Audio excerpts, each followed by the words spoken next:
Welcome, one and all. I see I'm 4 minutes late by the clock. Sorry about that, guys. Wasn't even paying attention. I'm doing a couple of final assemblies for the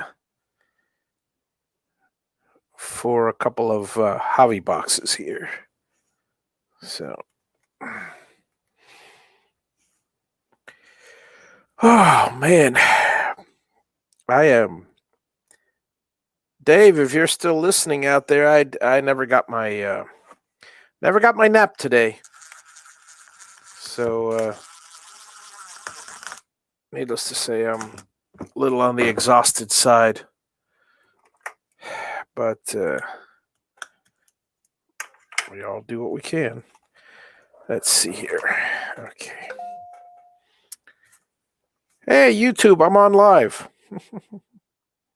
How nice. Good to see everybody out there. Hello, Dave Krause. How's it going?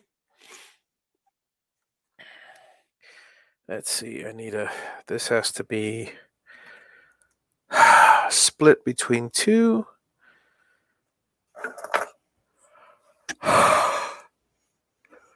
Sorry, guys. I'm just like out of it tonight. I was talking to Dave Gatton earlier, and I was going to take a little mid-afternoon nap. Never got around to it. One thing led to another, and then I found myself back in here. The good news is I don't know if you guys can even see behind me, but you could if I shut off this light. Basically 2/3 of this room, these 2/3 are spotless. They're completely clean. So that's a good thing. It's now I'm comfortable. I'm working in a nice, comfortable environment.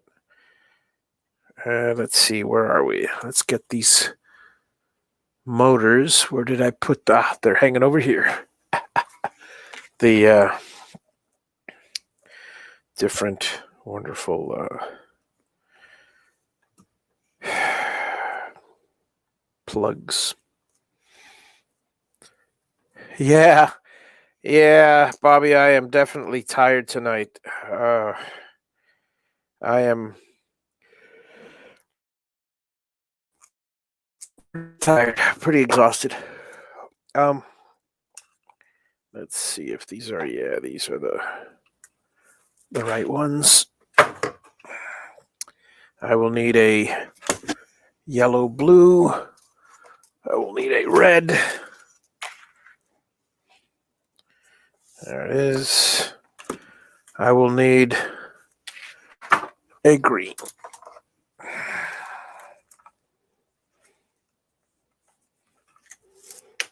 Okay. I got my 4 cables here.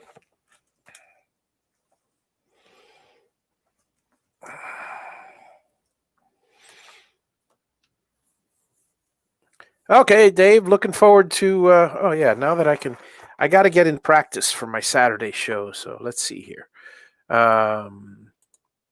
Hey Dave, how's it going? And hey Dave, how's it going? Bobby, yeah, I'm exhausted. And Dave, yep, I'm looking forward to it. If you do, because you know what I should do is I should go take a break and get a cup of coffee later. But no break for no rest for the weary, or is it no rest for the sleepy these days? All right.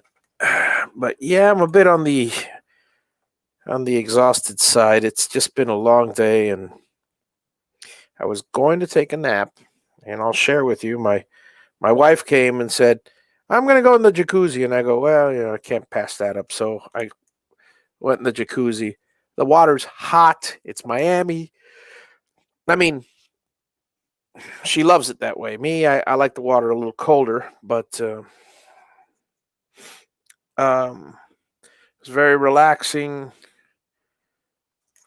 It's outdoors, and it was relaxing, but I couldn't fall asleep in the sun and the heat. So then by the time I got out, it's, time to make dinner. Then I came in here and I go, you know what? Let me clean this place up a bit. One thing always leads to another.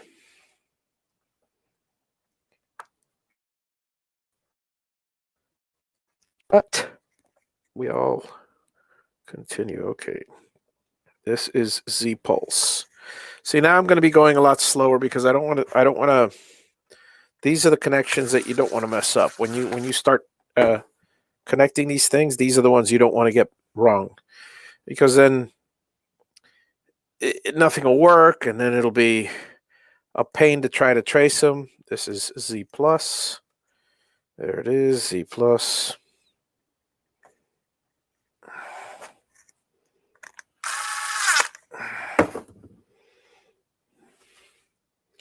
That was Z pulse, and this is Z direction.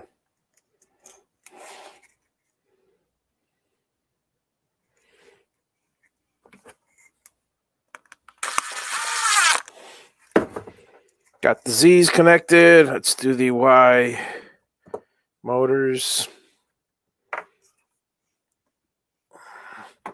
I like to trim them all to the same size, just so I don't have any funky wires around.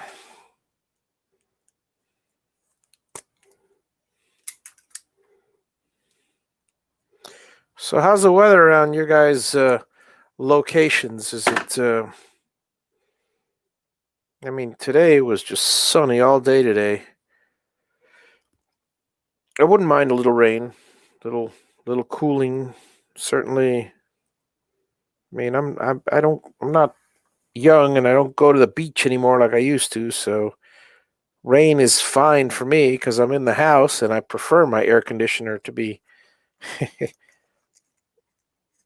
off most of the time if I could, but you can around this city.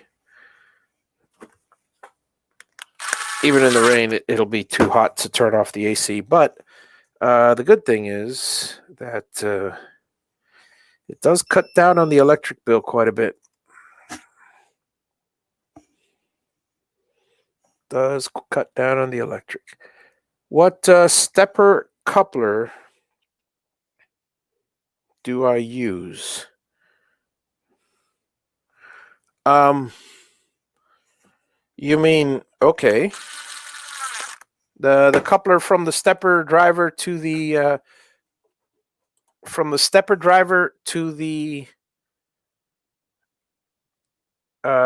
lead screw?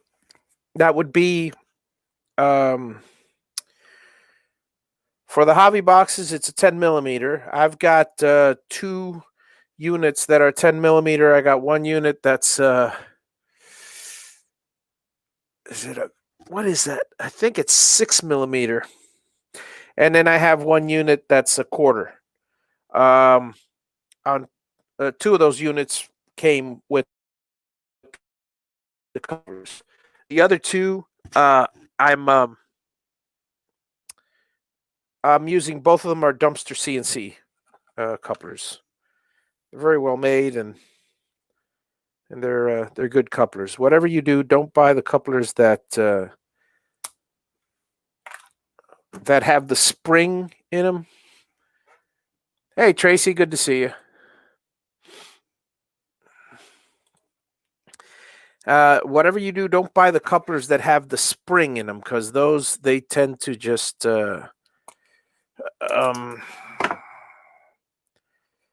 unless you're really careful with your machine and stuff, I've had them stretch out on me, and it's just problematic. Okay, so let's see. X plus,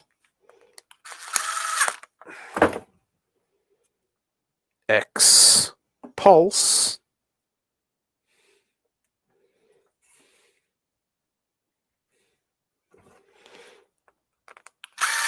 I don't like to do all three at the same time because sometimes you mix them up that way. I've done that. So if I do one by one, by the time I get to the last one, if it's wrong, it's the only one left. So this is X direction.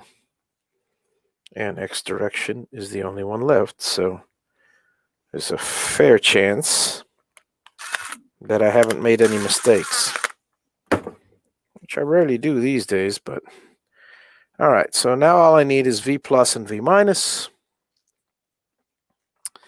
But you know what? I'm going to move on to the next one. Y direction has come undone.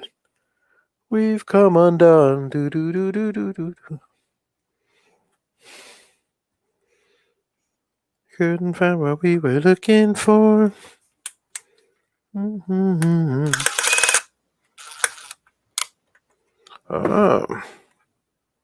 Guess it would be a good idea if I actually tighten the Y one down. See that? I'm so tired. I missed a whole wire. 4 wires ago. Okay. Check all the connections at the end. I've got my 4 outputs. I got my 4 inputs. I've got my spindle control. I've got my my Z, my Y, my X. And the Z is wired to the A. We're done except for positive and negative. And that means I have to stretch.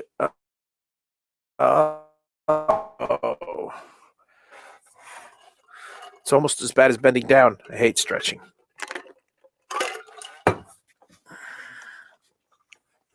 The worst part, folks, is the this wonderful mat that I have is an anti-fatigue mat, which is great, except it is while being anti-fatigue, it is also anti-slick when it comes to rolling these chairs, office chairs. I'm going to grab this one while I'm here because I shall soon be working on that one. See, I can't just pull it in and slide. I got to lift it and drag it, and it's no fun. And roll over my cord.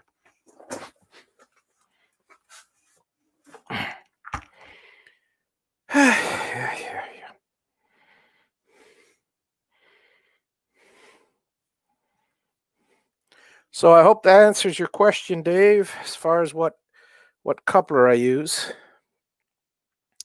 I highly recommend, I have had, let's see, I believe it was Dennis Nolan who created his own out of a rod of metal. I mean, all you really need to do is drill one side 10 millimeter, the one center, the other center 1/2 inch, and put a little slit in it, and or you don't even need the slit. A couple of four holes for set screws, and tap them in, and buy some set screws on Amazon, and you're done. I mean, yeah, maybe it's not as simple as, when I put it that way, but it really is. It's a lot cheaper than paying $35 for one coupler. You can knock out 4 couplers for probably under $10. Well, you might have to buy the aluminum rod, but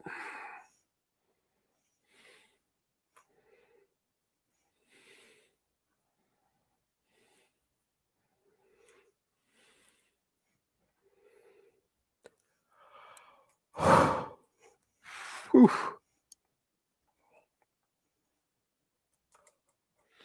Okay.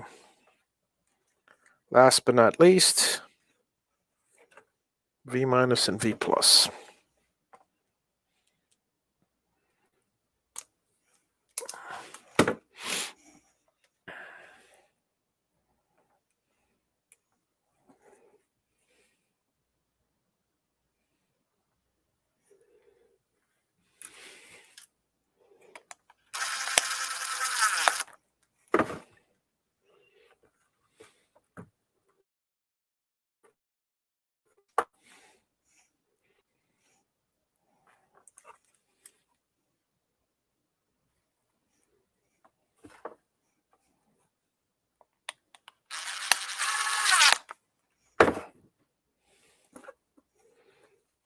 Okay, folks, I have this one for all, as they say, intents and purposes, which is not obviously the right saying. It's done, completed. Well, the wiring harness is completed, and that goes over here.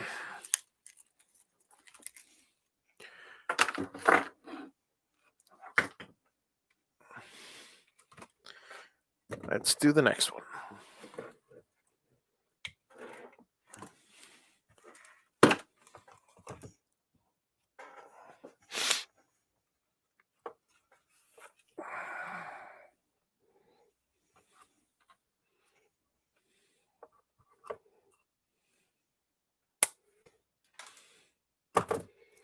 Okay, this would be blue.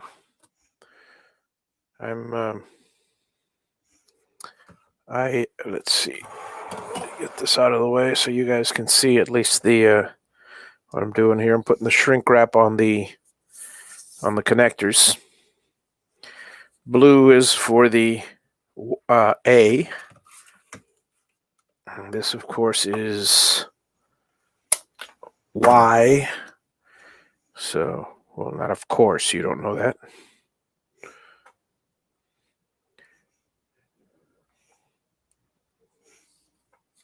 And so there's my Y. And let's see here.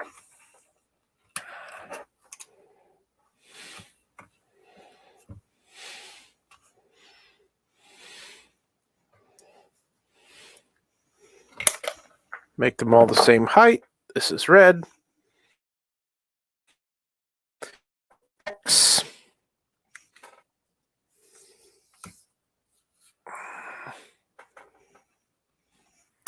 Let me switch over now that I'm here to the tube in case you guys.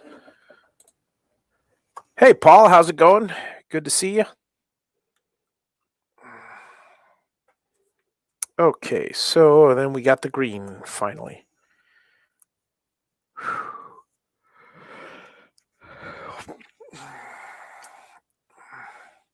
Not so much tired as out of breath. It's just been I don't know, exhausting day. Either that or I'm out of shape. I don't know, a little of everything. You know what I think it is? I think it is that you ever have one of those days where you're hungry and you forgot that you ate? That happened to me today. I had a late lunch. So I had lunch around 3 o'clock or so. And it was leftover spaghetti and meatballs. So I had leftover spaghetti and meatballs, and there were a lot of meatballs. Actually, at 2 o'clock, I had spaghetti and meatballs, and there were still a lot of meatballs left over. So I left the meatballs in the fridge. I didn't heat them up. Then, lo and behold, half an hour later, I go, I'm a little hungry for a snack, so I have the rest of the meatballs. Now I'm full. Now I'm sleepy. I'm talking to Dave. I'm going, it's time to go take a nap. See you later, Dave. And then I go take a nap. Sure enough, wife comes home and goes, hey, let's go in the jacuzzi outside. Okay, great. And so we'll relax, because she had a heck of a day. As she's a teacher, she always has a heck of a day, and I'm just tired enough that I was figuring, let me catch a few winks in the relaxing water. Nope, it was so hot outside, couldn't sleep. So then, go inside. Time to cook again, and by that time, CRS, as it happens, I completely forgot that I ate. And I'm cooking for everybody, and the food smells delicious. It's been only hour and a half, 2 hours. So I cook up a whole meal for myself and everybody, and the kids and my wife. And I was I think I made some breaded chicken with home fries. And I got to tell you, they were delicious. But then at the end of that, am I so stuffed? Well, that's another reason I'm exhausted. I overstuffed myself. That's not a good thing. I really got to take it easy. I'm going to be building a house soon. I need all the energy I can get.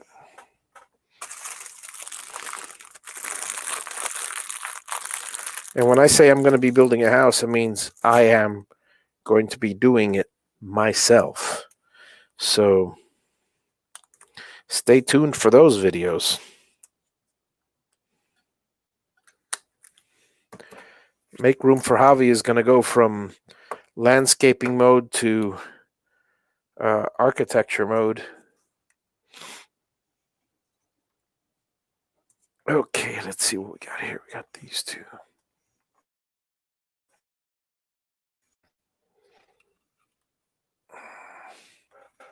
Aha! See that? It's a good thing I paid attention here, because time to turn on the soldering iron, because and that's something I got to do by remote, because I don't feel like leaning over, and there it is. Turns out that got a couple of wires missing, so let's take care of those, shall we?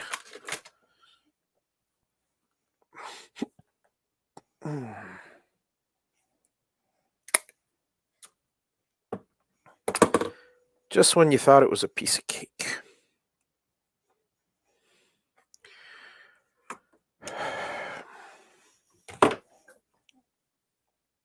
The nice part is that I've got everything set up, so I took my time and everything, and I have my flux right here. I have my solder right here. Look, ooh, there it is. Nice and easy to get to.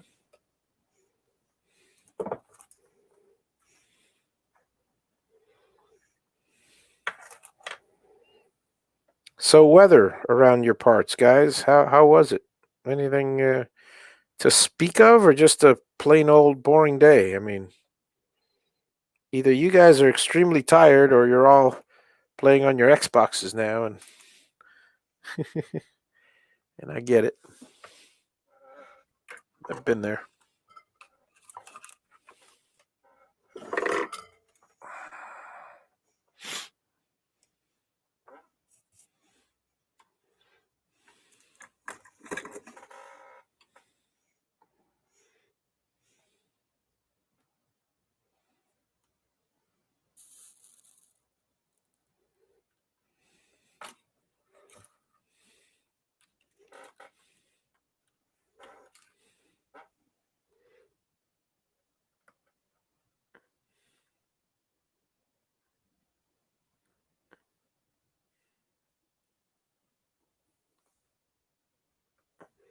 I do, however, appreciate the views regardless.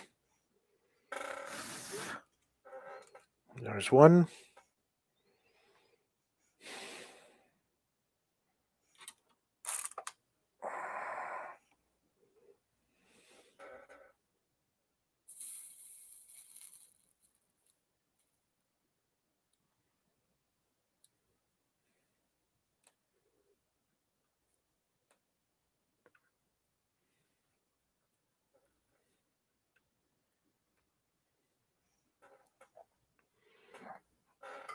That, my friends, should be 2.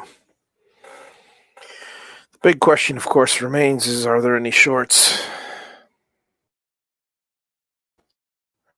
Circuits when I do these things.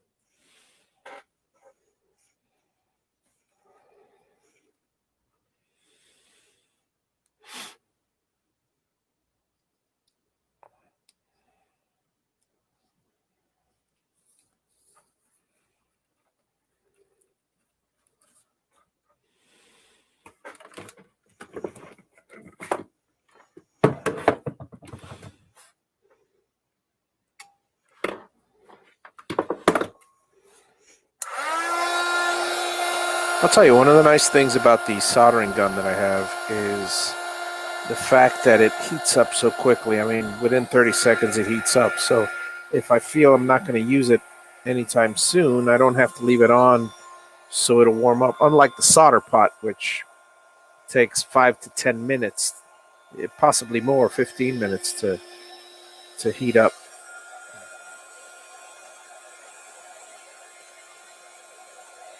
But the soldering gun is it's quick, which is nice. I could save power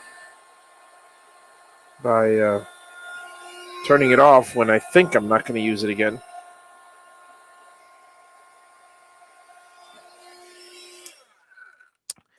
Let's see, Dave. Did I get your email on the motor lengths? Let me check that. First of all, let me see.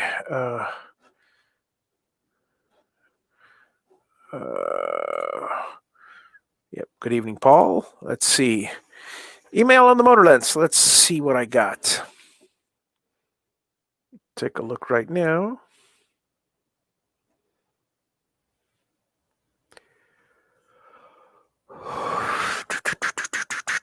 Holy cow. I got a lot of mail. Let's see. Here we go.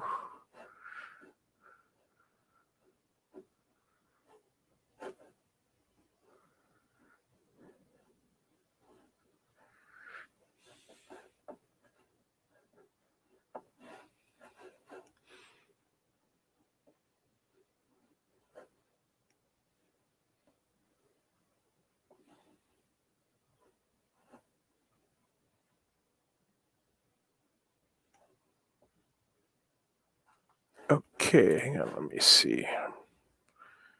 Okay. I got a lot of mail today, unfortunately. Let's see. PayPal, we can delete that. Harbor Freight, definitely delete that. New comment, delete that. UPS, delete that. See, all the stuff that I get is just...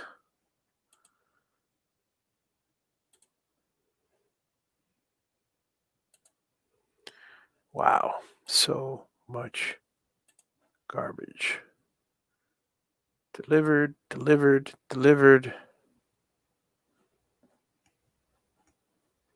And I'm on live. Okay.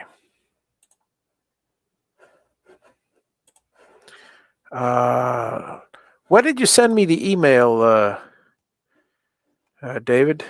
Oh, a couple weeks ago. Gotcha. Okay, then I probably did get it. Let me double check here.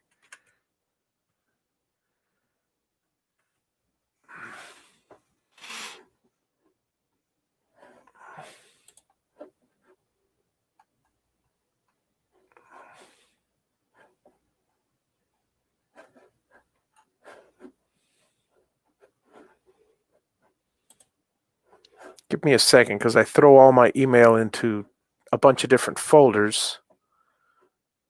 And I'm still... Okay, arrive ready. Yeah, delete that.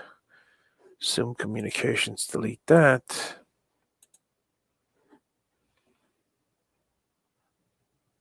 Perfect. My invoice from this other people. So...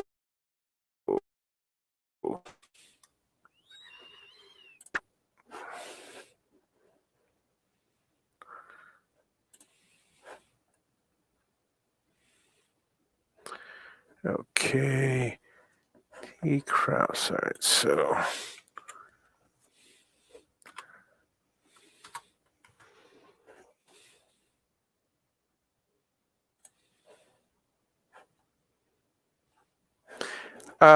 David, did you send it by email or by or was it through Facebook? I just want to make sure because I didn't. I'm looking at my Gmail and I didn't get anything, or by the contact form which goes to my Gmail. Hot today, low 80s, small shower before dark. That's good. North Carolina. I mean, I'm in a let's see.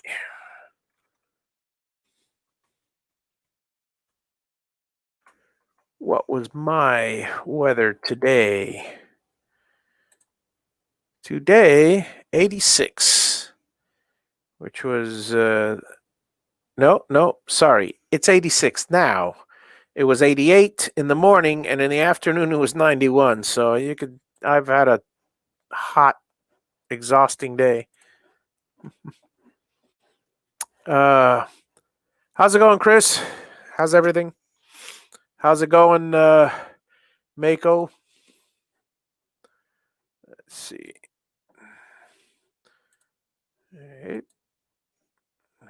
Okay, through the contact form. So let me take a look at that real quick.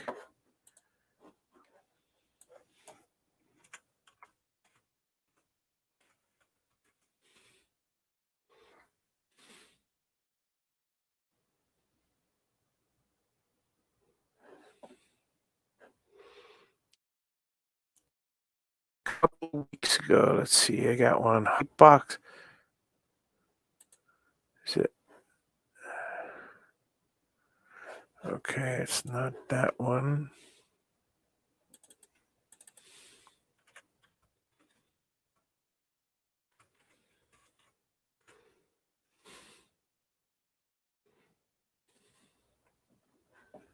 Give me a second. I'm looking through the forms.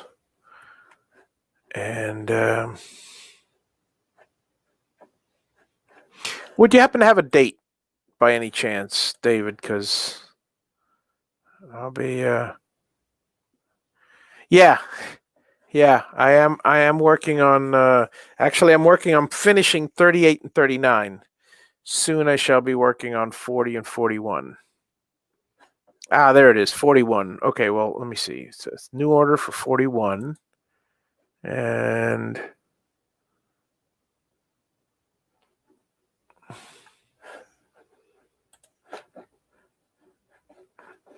I remember getting something from you, but I don't remember, but I don't see anything anywhere. I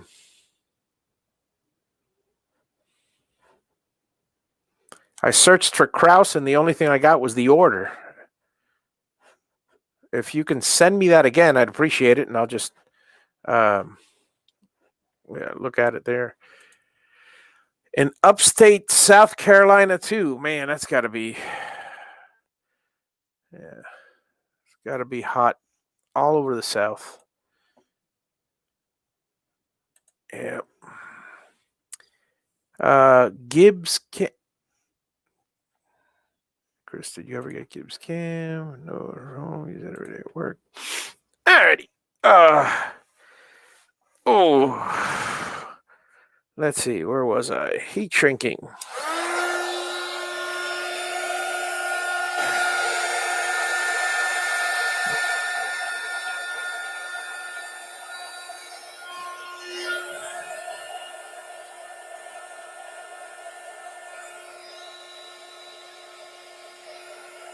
Yeah, I'd appreciate it. Just let me know, and then I'll make sure to put them in.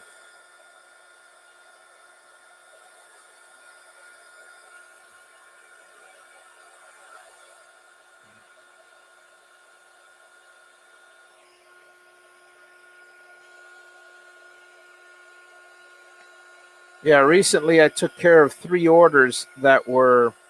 See, I have to configure the site a little better for all the small stuff, because people ask me for favors like, "Oh, can you do me an extension cable and make me one of these and make me one of these?" And the custom stuff is fine, except, and I don't mind doing it at all. You know, I'll charge you what's appropriate, but then what happens is when I have a bunch of orders online, I have them all in a nice, neat pack. I don't have to think. I don't have to, but every now and then somebody will ask me for, like I said, they'll just order one spindle cable or controller, but instead of ordering it through the site, they'll say, "Can I give you through PayPal?" Yeah, no problem. And then they pay me through PayPal, but then there's no record of it. So I forget, and then they remind me, and I know I shouldn't forget. I should have but that is my record is online. So that's why I gotta stop accepting orders on PayPal, or rather include PayPal in the big website. But if it doesn't go through there, I can guarantee you there's a 50-50 chance that the order will be either delayed or messed up, or I'll completely forget about it. And then when you remind me, I have to go, search back through the invoices. It gets to be a little problematic. The worst part is that, see, if they happen to remind, if every now and then I catch up to my orders. Very rarely, but it happens. And then I can breathe and I relax, or I try to get ahead. But then somebody reminds me that, oh, by the way, can you do this for me? I go, yeah, no problem. And at the same time, inundation of, it all comes in waves. Inundation of orders come in, and all of a sudden, one little cable is last on the list after 5. I like to have people in the right order. And if I do this cable after these 5 people ordered boxes, that would, it would delay every one of those boxes. And fair is fair, they ordered first. But then on the other hand, a box takes considerable amount of time. A cable only takes a couple hours. So it's like, it's a hard decision to make, because do you take 2 hours off and delay 5 people, possibly a day or two, to get a cable order done, or a small order? Or do you tell the guy with the small order, listen, I'm sorry you got to wait your turn. I know it's only a cable, but it's going to take me weeks. It's and I'd like to have a bunch of them ready, but I haven't been able to catch up yet.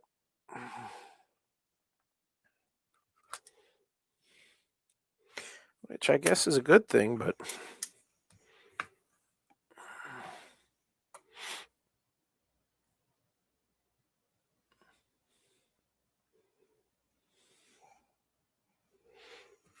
so what is a Gibbs cam?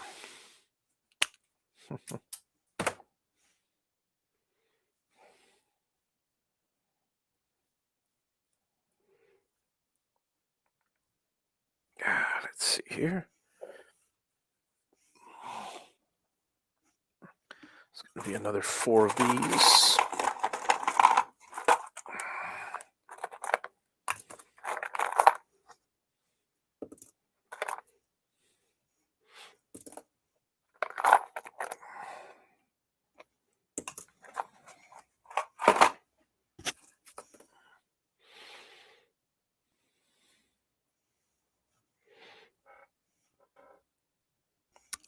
Cam software, got it. As in machining, not camera. Not short for camera, got it. Okay, this is not one that I wanted. Let's see, we got, this is good. This is no. This is no. Good. Good. And good. These are the ones I want.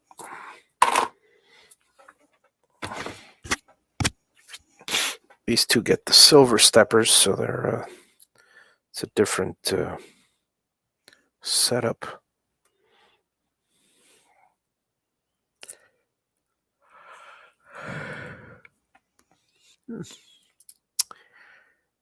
Red, blue.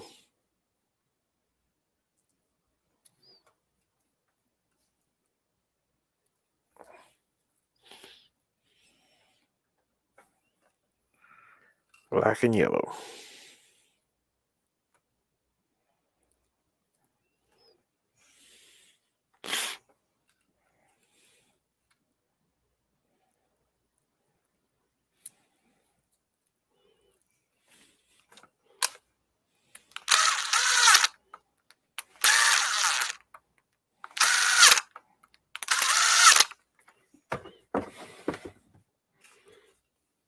1. Next.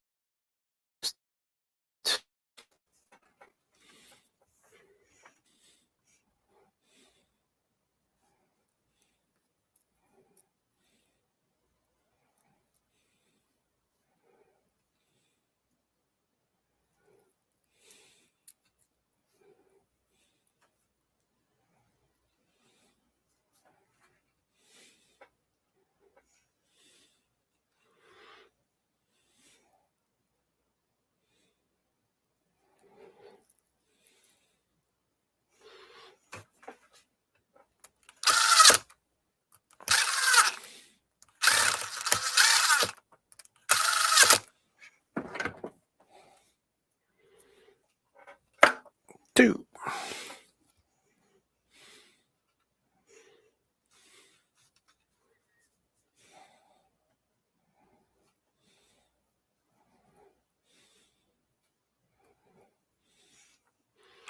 So, Chris and Mako, what platform are you talking about for the cam software?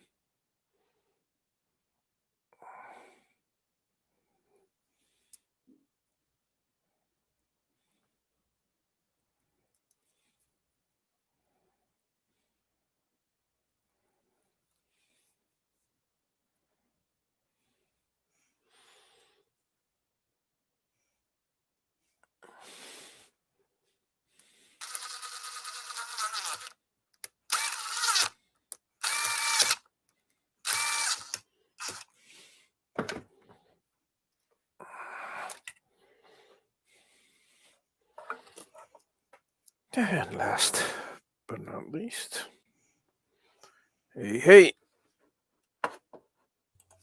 how are you, Dave? Excellent. Hot, tired. Yeah, there's tired of mosquitoes. A lot of that going around. Yeah, there you go. Yeah. Hey, how are you, Dave? Oh, hold on. I must have a video open. Echo. Yeah, let me. I don't even need that. Oh, I was watching you earlier. That's why I had that on, I guess. Yeah. Now I'll just put the comments over here where I can see. Evening, everybody. Whoever's out there. Yeah. Well, we got Chris, Dave Krause, Dennis Mills. Okay.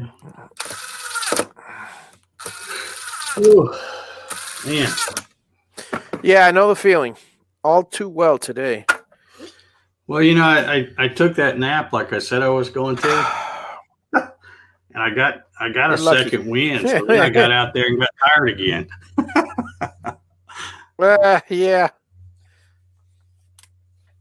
Yeah, and the heat takes it out of me. You know, when you're out there and even with a fan blowing on you, you know, it's still about 88 in my garage. So, well, I don't know if you heard. Did you hear my day? How it went after I spoke to you? I heard about the jacuzzi thing. Yeah. I went in and when I went in to go take a nap, my wife was just going out. She goes, "I'm headed over to the jacuzzi. You want to join me?" I go, "Yeah, sure," because I figure that's a good place to take a nap as any, and it's very relaxing and stuff. And I gotta tell you, the heat was not relaxing. Yeah, it made me more tired, but then I had to. Then like I said, I made chicken nuggets and you know, because the girls like chicken nuggets and home fries because that was what they picked for today. And I haven't made home fries in a while. We've been doing all the frozen stuff, and I didn't forget, but oh man, does it take? All I had was the little tiny red potatoes, not the big ass ones, but the little tiny ones. Mm-hmm. So I'm here peeling I peeled an entire bag of potatoes. It's a little tiny. There was more potato peel than there was potatoes. Yeah.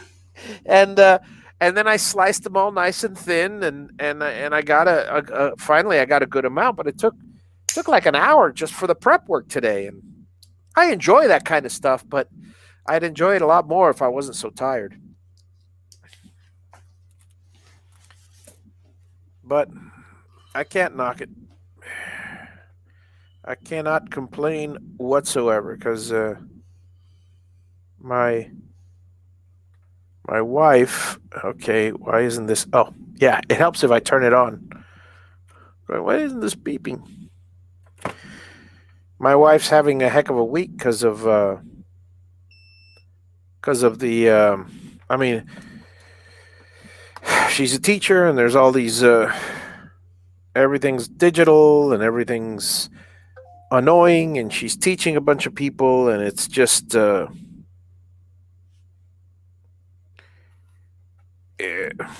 And going back to work from vacation, or rather, not vacation, but from, well, yeah, vacation, and before that, not working for a while because of COVID. So everything's.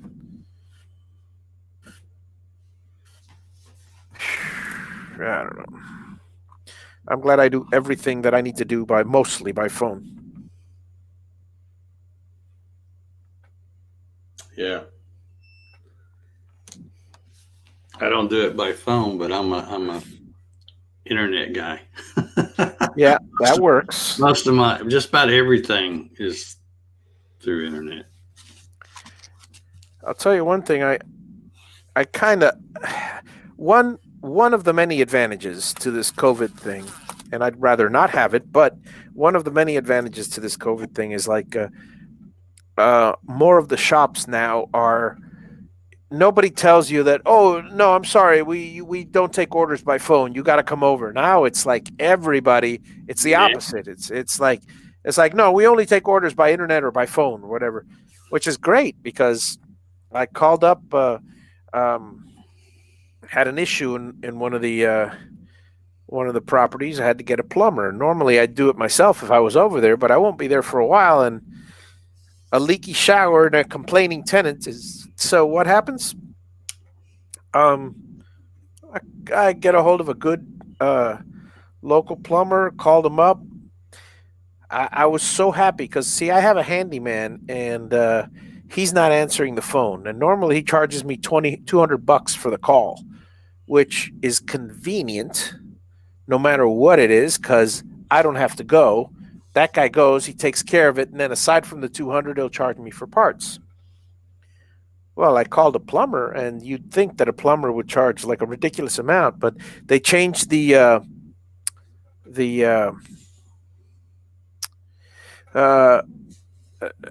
cartridge inside the center of the valve of the shower head valve. It's one of those that has a cartridge. So they just swapped the cartridge out, and it was well under $200. It's like I'm happy as a clam. I got it done next day. Tenant's happy. I'm happy. Just have a nice crash, save my money, and now next time I'll call the plumber instead of my handyman. Yeah, there you go. So planned obsolescence. He's not answering himself out of a job. Mm-hmm. That's what happens. People get comfortable. People don't want to answer their phone, and that's why it's like when it came to it, because now it's all commercial work. But when I was doing mostly residential work, oh, that phone was your lifeline. You had to either answer that or risk possibly losing either a very good client that may have been calling you or possibly a very good job. So I'm happy. You got to do what you got to do. Okay, this is number one. Input number one. Wow. I got to tell you, I'm feeling a bit lethargic. Yeah, I'm a lot lethargic. Yeah. Oh.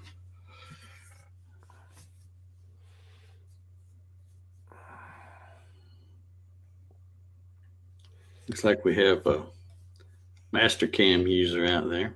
Yeah, yeah.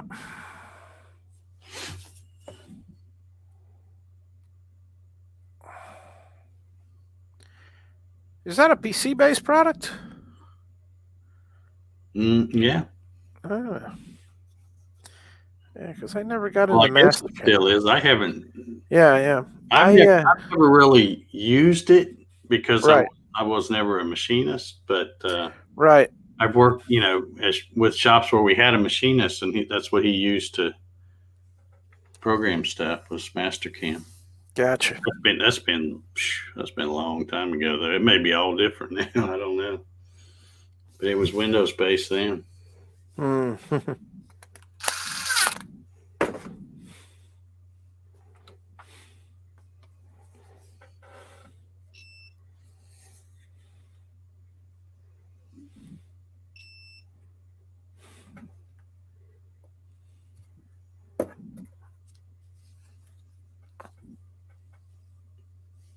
Red, green, blue, and yellow, and then of course black would be. Just breathing soldering fumes.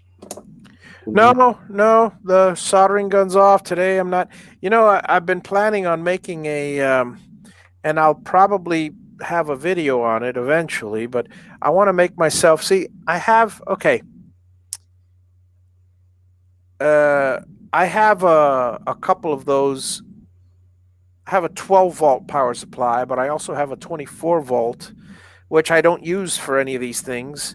So I figure, let me make a box for the 24-volt power supply, or I'll just use a rat tail, whatever, a 12-volt rat tail. I have I buy the 5-volt, the 5-inch fans, the 120 millimeter fans in bulk, and I'll just take a couple of those fans.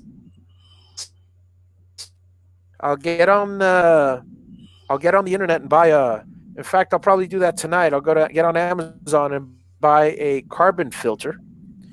And I'll make a simple box that'll hold a fan. One fan here going in, one fan going out. And all I got to do is just set it up right here, and it'll suck the fumes. At least it'll push the fumes through the carbon filter and away from me. I mean, it's a fume extractor is what it is. So the little power supply that's not running the drivers, but the one for everything else, the card, is it just a 12? Well, yeah, the one that runs the fans, it's just a little 12-volt. I got them over here. I got them down here. These are the... I was thinking about your controller board. Is it a 12-volt also? So you got a 12-volt that runs all that? Well, no, the controller board, it runs on numerous voltages. In other words, okay, so obviously the drivers run on 36 volt. So I need my 36 volt supply. And what I do is I tap off the 36 volt supply. I tap two different, they're called bootstraps. Them little bitty things that these little things. Yeah. Okay. Yeah, these things. Okay. So basically, So I put one of them's 12 volt, and one of them's 24 volt, and so the 24 volt powers the card. Gotcha. The card is also powered by 5 volts from the USB. So the digital signals are 5 volts from the USB. The 24 volts is for the inputs and outputs, and the 36 volt is for the drivers. And the 12 volt has nothing to do with the card. The 12 volt powers all the fans. Yeah. So the other bootstrap I have the 12 volts. So, but it just so happens that I have one of those larger 12 volt power supplies that I could just set the power supply up here, leave it plugged, leave it mounted up here somewhere, and just have a wire with a plug on it and attach to my little fume extractor, and then I'll just have the fume extractor right here. I got myself, I think you see the blue here. I got myself a little silicon mat. Oh, sweet. Yeah, because the thing is, when I'm soldering, I'm dropping flux and I'm dropping solder all over the wood. Now this one is lacquered, but the other one in the other location isn't. And there's a nice big like yellow green stain in one area. Well, it's a well used workbench, but I kind of like it the new look, as long as I can anyway.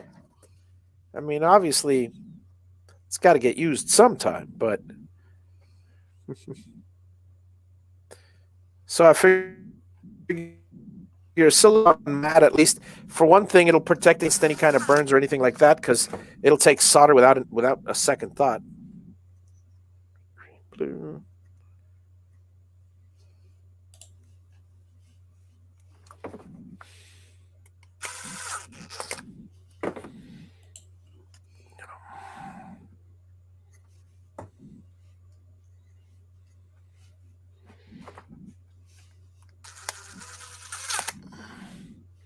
Evening, Ryan. How's it going? I was thinking of Ryan the other day. Hey, Ryan, if you want to join us, I'll shoot you a link. Favorite solar guy. I was thinking of him because of the solar. He's the only solar guy I know, but still, that makes him my favorite by default. Oddly enough, I know another solar guy. Oh, okay. Well, yeah, it's so funny because I have a friend of mine who graduated with me. She was in the top 5. She was one of the 5 smartest, and she, her husband sells solar stuff. Hey, Pagan Wizard. So her husband sells solar stuff. So that was, that's how I got to. I mean, we hadn't talked in years, and then when we talked, she mentioned it, and at the time, I was interested, as I always am. I'm always interested to. I'm always keeping my ear to the ground as far as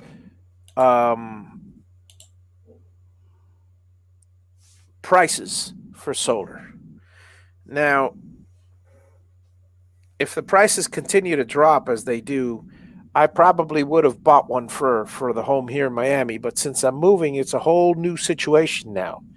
Because while it's easier over there to connect everything off the grid, yeah, excellent, Ryan. I'll shoot you a link. We'll be here for another half hour. And so while it is,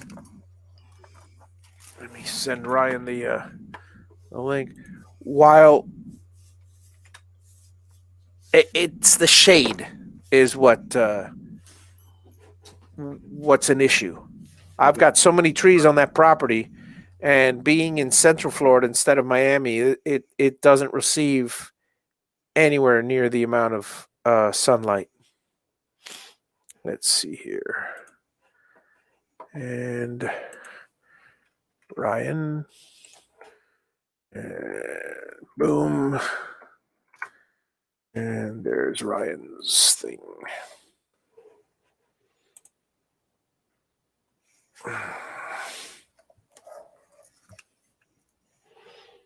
Okay, so all I need is the plus and the minus.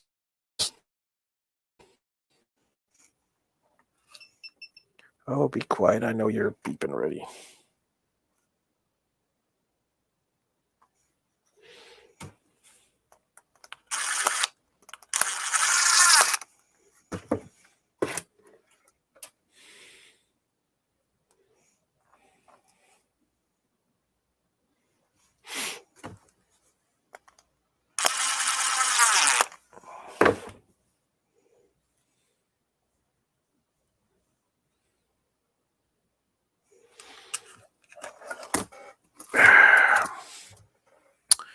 Okay.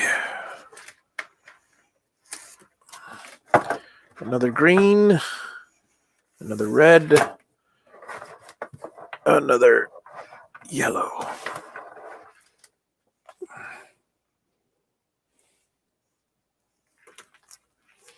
And another blue.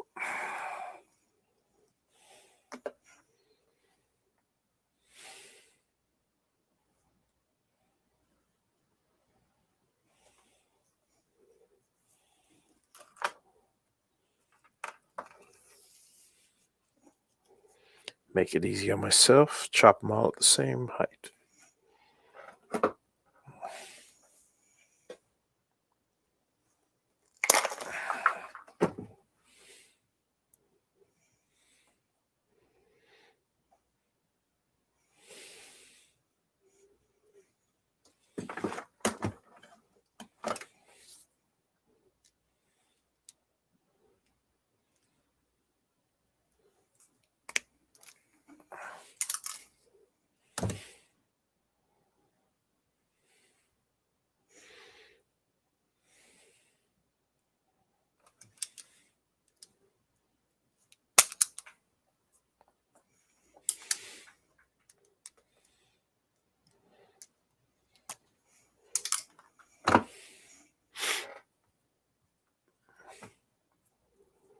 Nice and quiet here tonight.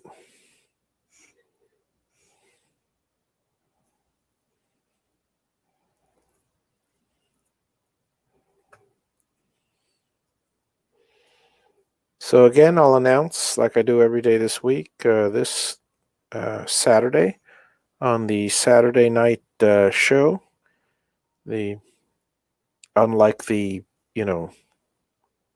random chat that is the chatting with Javi, the Saturday show is a little bit more formal, more scripted, and that's we're going to talk about college presents for wooden gifts for. We'll do a few projects for college kids going off to college. Okay, so this is the Y. That should be an interesting show.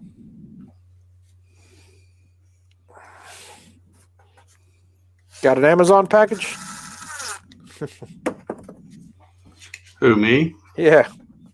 No, I had to let the dogs out. Uh, Rocky come in here and gave me that look like, oh, yeah. It's time. Well, if they ask me who let the dogs out, the answer is Dave. That's right. That's right. Who let the dogs out? And Ryan. Yeah. Well, he's feeding his, apparently. Then he'll probably let him out, too, I guess.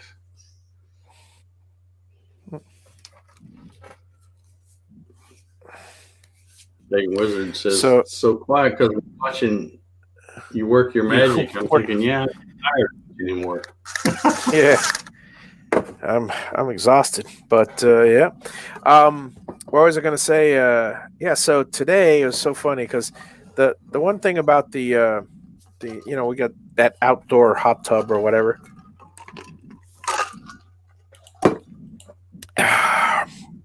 The nice thing about it is that the dog, I have a little miniature pincher mutt kind of dog, but she, I'm used to calling her a he sometimes because she's a black dog and looks like a he. But anyway, that dog, it's funny as heck because lately I take the water hose. Now I've been taking the water hose into the hot tub because I have the spigot on there, and when I put it on jet, it's one of those that you can adjust. When I put it on jet and it shoots a stream out, I shoot it out, and that dog goes chasing it. She starts attacking. It's the funniest thing I've ever seen, and but now it's gotten to the point that when I stop, she just stares at me, or stares at us, or whoever's in the hot tub, and just waits patiently till the next time that we shoot the thing. And then if we go by 5 minutes and she doesn't do it, she puts her paws up And the funniest thing is, you're here sitting, you're relaxing in the hot tub, you're at the water's edge, and you're peering over the opposite side, and all of a sudden you see on the edge, bloop, a dog pop up, and my daughter's got a kick out of the fact that I started calling my dog, "Hey, whack-a-mole," because it looked like a whack-a-mole game. I mean, she just pops up her head up, just, hey, where's the hose? Where's the hose? You know, funny as heck, that dog. Dumb, dumb as the summer's day is long, but good, loyal, loving dog. Can't beat a good dog. Can't beat a good dog.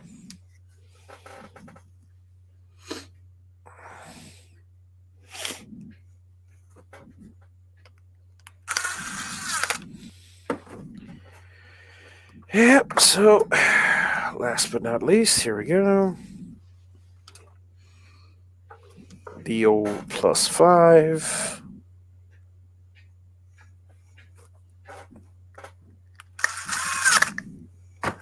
The old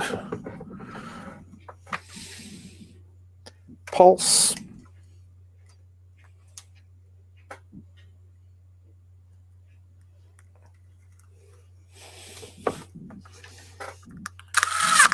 And direction. So I've got all the wires wired.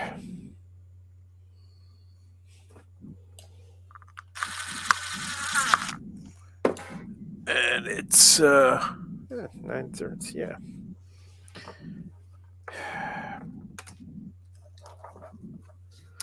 Oh yeah, I got just enough time to crimp the power connections because I didn't have them done. All right, so let's do that. We'll need a black, we'll need a green, and I gotta go get a white. Be right back.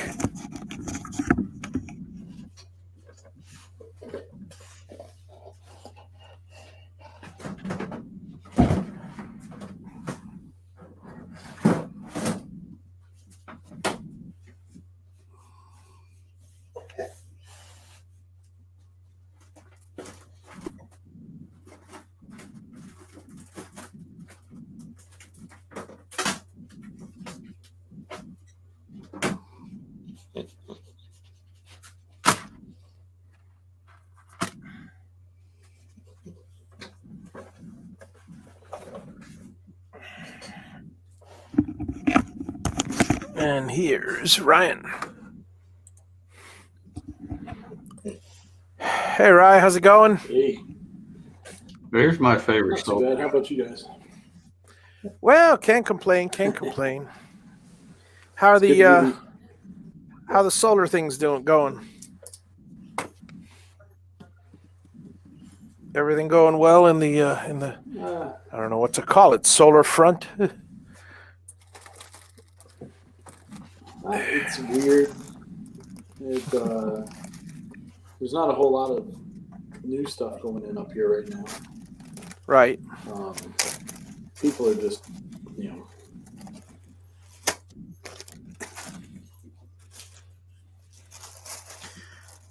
Yeah. Skipping out again already. I keep debating whether to get the solar or not. I mean, I'm not jumping, to get it. What I'm saying is I keep tossing back and forth in my mind whether I should even consider solar, because I mean the issue is I have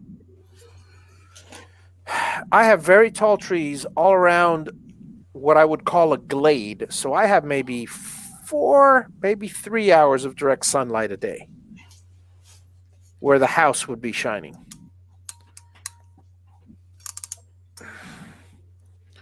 So that doesn't seem to be a good idea for I mean, I wouldn't get a good payback. Yeah, you got a lot of trees there. Yeah, yeah, yeah, and it's a shame because I'd love to. I mean, now I'm always trying to look for the easy, the quick, the do-it-yourself shortcut, I guess, for lack of a better word. And let me see what this goes. Okay, so this. Oh my God, it's been so long. I can't believe I forgot. Okay, so this is the fuse. There's the fuse. So that goes to that. So that's the power. This is. Gotcha. Man, I'm out of it. Switch over Okay. to the phone and see if it's more smooth for me. Let's find out. How's that? Any better? How's that? Any better? Yeah. Now I got you echoing because it's still Echo. Yeah. Let me get out of this. Echo. Yeah. There we go. It's just not as pretty of a picture. Hate it when that happens. Yeah. Well, you look good. I mean, I try. I part-time model. there you go. The solar industry is kind of weird right now. The Solar City, I hate Solar City or Tesla, whatever you want to call them. I hate them. Oh yeah, tell me about them. So they don't go to any of the industry shows or anything like that. Like right. There's no support for the solar industry. They're completely in it for themselves. Right. And now they are really trying to screw with all the other installers. Right. And they're selling it like $1 a watt, which is you can't buy the equipment for $1 a watt. I mean, right. Labor and everything else. Of course. And so they're just. But the really sad part is that their installations are crap. They're nasty and they're ugly. And if anything ever has to happen to like maintenance or anything, you're going to wait 6 months for them to come out. Right. So it's almost you're going to get what you pay for. Yeah, it's as if you better become an installer and learn how to do it yourselves if you want to get them. Yeah. There we go. So it's kind of. But what are you going to do? I mean, and they use the worst of. I hear what you're saying. The worst of the worst equipment. What? Oh, really? Yeah, they don't really. Well, not really, but some of it, they use whatever they can get for the absolute cheapest, and they run the. I've heard dealings with them to supply equipment is pretty rough because they just kill you. So that's a shame. Yeah. What are you gonna do? Because I hear a lot of news about Tesla and all this, and one of the latest things I heard was that it was at $1.50 a watt after incentives, $2.11 or $2.01, something like that. But like you said, I mean, installation, and then my biggest pet peeve is that I don't like anything I really stay away from proprietary stuff. Yeah, I get calls a lot about people asking because they won't come out for 6 months. Right. People asking me for help. They need to get their roof redone or something like that. And I'm like, they won't let me have the tool that I need to take your stuff apart. Right. Because they bought a proprietary system like 7 or 8 years ago or something like that, and Yeah. that's what all their frames are. Yeah. It's crazy. Yeah. Yeah. Fun. Yeah. But even at $1 a watt, well, let's see, $1 a watt. That's what do I need? If I have just off the top of your head, I don't know if you can figure this out or not, but if I'm spending like say 3 megawatts a month, Yeah. what am I looking at as far as what kind of system would I need to cover that usage? About 100 panels. Yeah. What is it? A 5,000? What? Like a 30K or well, A 20K or a 30K? I'd say about a 20K would cover it. A 20K will do it. Yeah. Yeah. But 20K. What's that? I like Dave's shirt. Oh yeah, Dave's shirts are always cool. Let's see, 2020. One second. Let me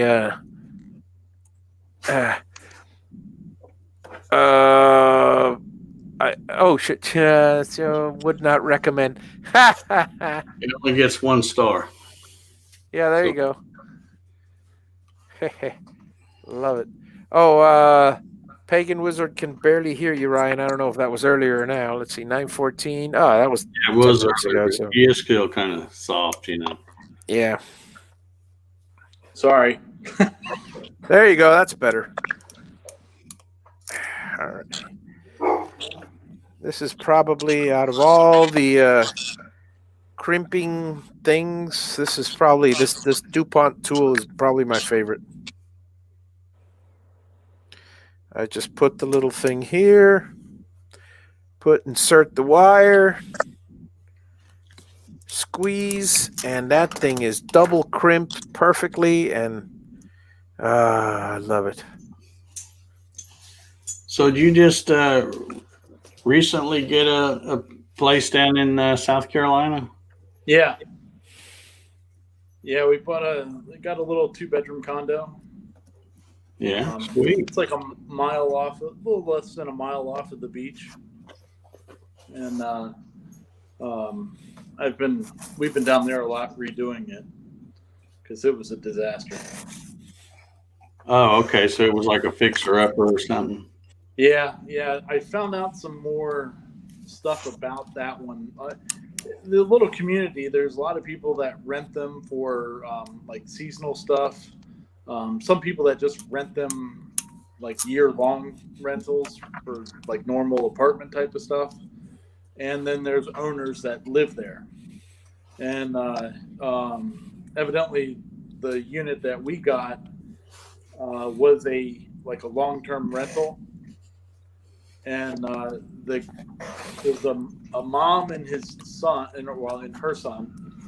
And I don't know if something happened to her or something like that. It's kind of what it sounds like.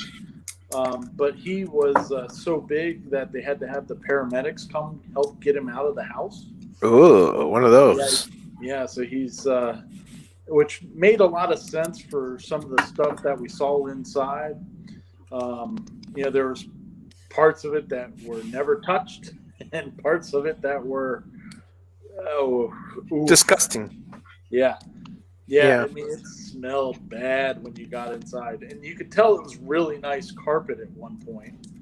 But it was like that Berber carpet with the designs in it and stuff. Oh yeah. Mm-hmm. And so, I mean, they'd spent some money on the carpet, but there was no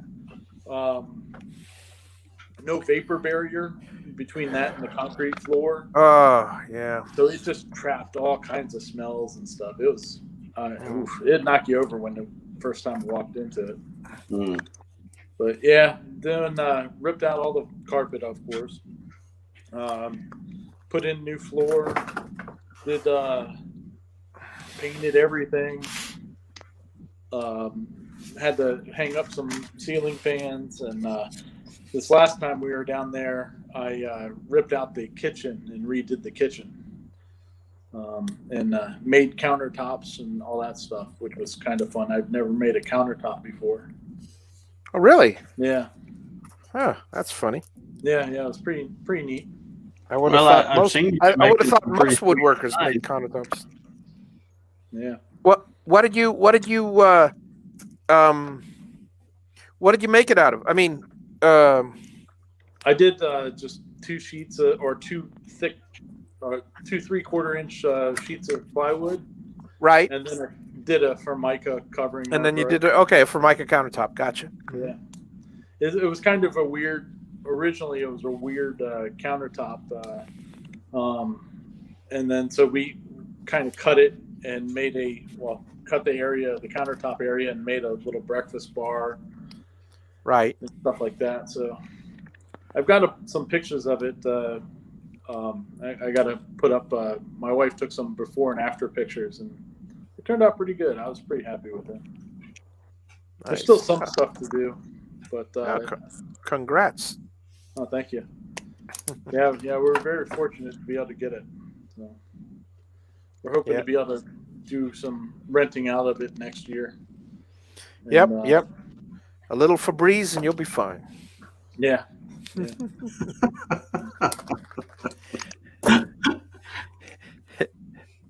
Or maybe a lot. Or maybe a lot of Febreze. Yeah, that was a whole lot of Febreze. Okay, let me get some stock in Febreze before you go out there. Well, I saw you made a couple of sweet looking signs for down there. Yeah, I've actually I posted one of them up in the big one that says Surfside Beach on it. I posted that up in the community group for Surfside, and got a couple of orders. So I got to make them all in this next week and take them down with me when we go back down. There you go. Nice. See? Yeah. Help pay for some of that Febreze you got to buy. That's exactly. Right. Yeah. Exactly. So. Yeah, I really liked I guess the one that I liked the best was where you had like an S, I think. Kind of stuck. It was separate. So what was that, MDF or something? No, it's birch ply. Oh, birch ply. Okay. Yeah, that really looked cool. I like that. Yeah, that's what I've sold a couple of. So I've got to get them made, get more of them made up and take them with me. So it'll be pretty cool. Yeah, you should get a good little line of business out of that deal. Yeah. Making stuff like that. Yeah. So my wife, when we left down there last time, I left a little bit earlier than she did because I had the dogs with me and she wanted to sweep the floors. And so I left and she was getting ready to leave. And somebody else from the little neighborhood there wanted to see what we had done because they had seen me working out there all the time. And they were pretty impressed with the amount of stuff that we did and all that. So lots of busybodies around there, huh? I got a few, that's for sure. But I don't mind it because we're not going to be there all the time. Yeah, it's good to make friends with somebody that's a little nosy. They'll keep an eye on it for you. Yeah, I hear you. I'll tell you everybody that come in and out and all that stuff. Yep. So if it helps keep the place secure, okay. Heck yeah. I'll be I got to know the old lady right over here. She's got binoculars. Yeah. I ain't kidding you. She showed them to me. Well, that's because you don't have a curtain on your bathroom window. You're seeing nothing there, that's for sure. As long as they don't report you to code compliance, they're all good. Yep. Yeah.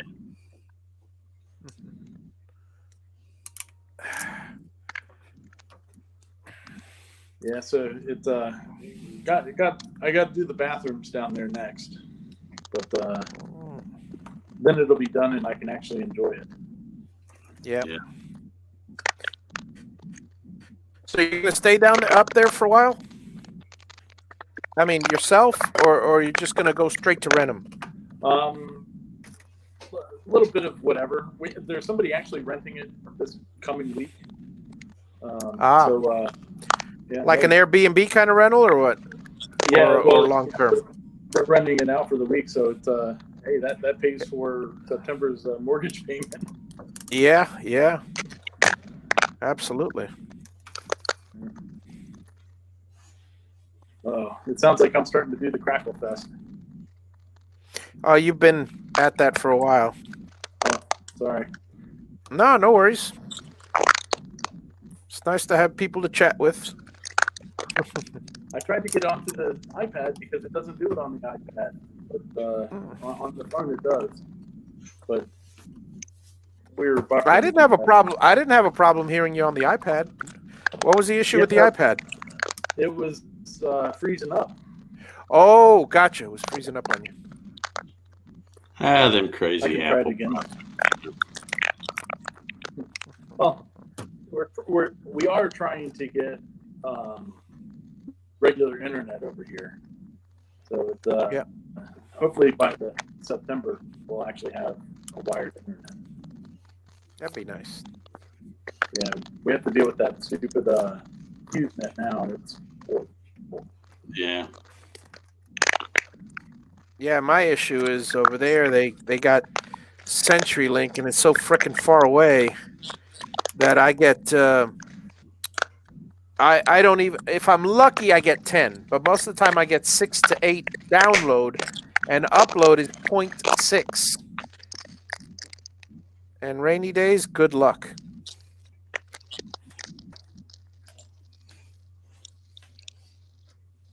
So I don't think I told you, but I did figure out how to get my mid-roll ads. Oh, did you? How did you get rid of them? Like other people's, but of course you're gonna. You want me to bring you in on the other one? Yeah, Ryan? I'm switching over. Okay. Whoops. Ooh, Sorry. There you go. There we go. There he is. I have no Crackle at the moment. It's a beautiful thing. Is gone.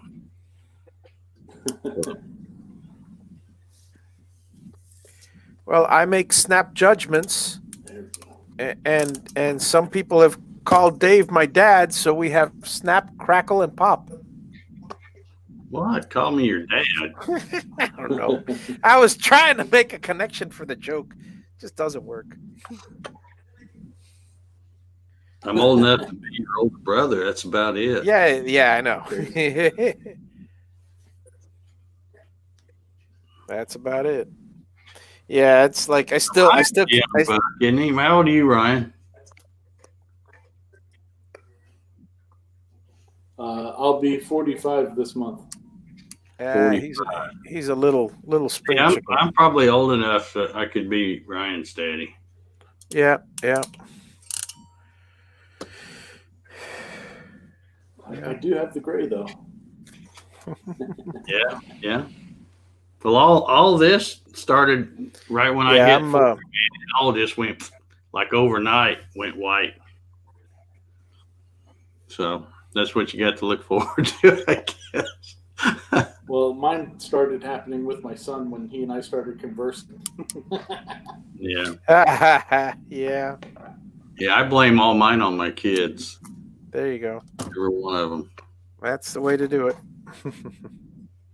As long as it stays in, that's all I care about. Yeah, that's my issue. 26, it started receding a little bit. And I got married at 33, 34. I still had a good, decent set of hair, but shortly thereafter, forget it. Again, blame it on the kids. Yeah. Hair is overrated. Yeah, I agree with that.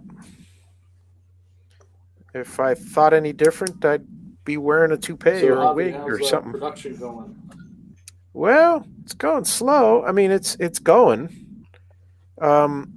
Thing is, this month Here, I'll go ahead and share and rehash this, and Dave will get a kick out of it because every time Hey, this Patrick's is in the house.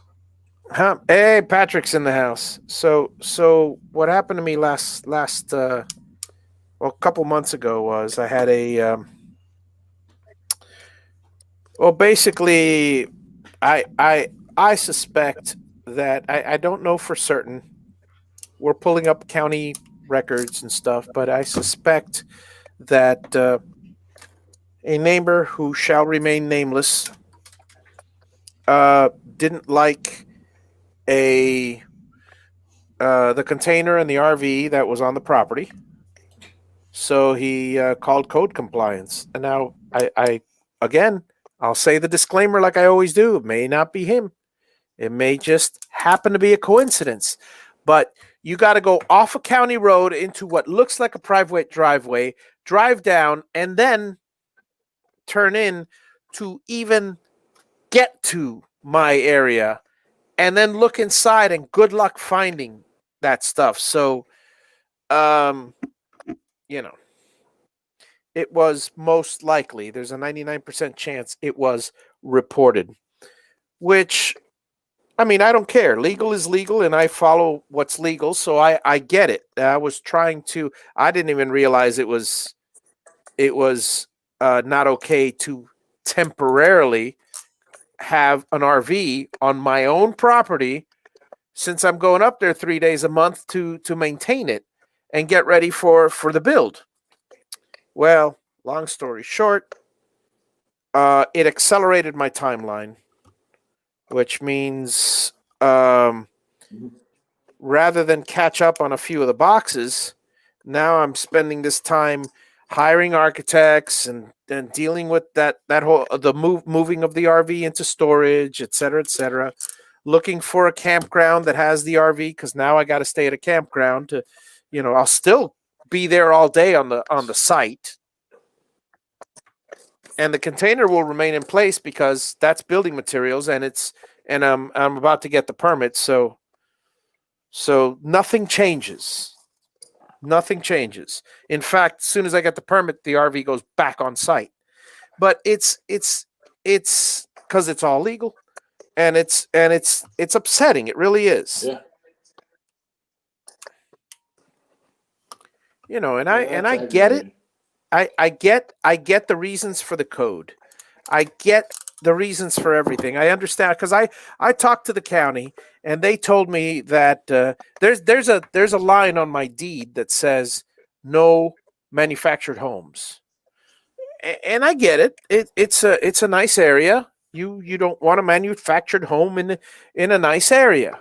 You don't want it to look run down or anything. I'm not building a manufactured home. I didn't buy a 5 acres on a lake to put a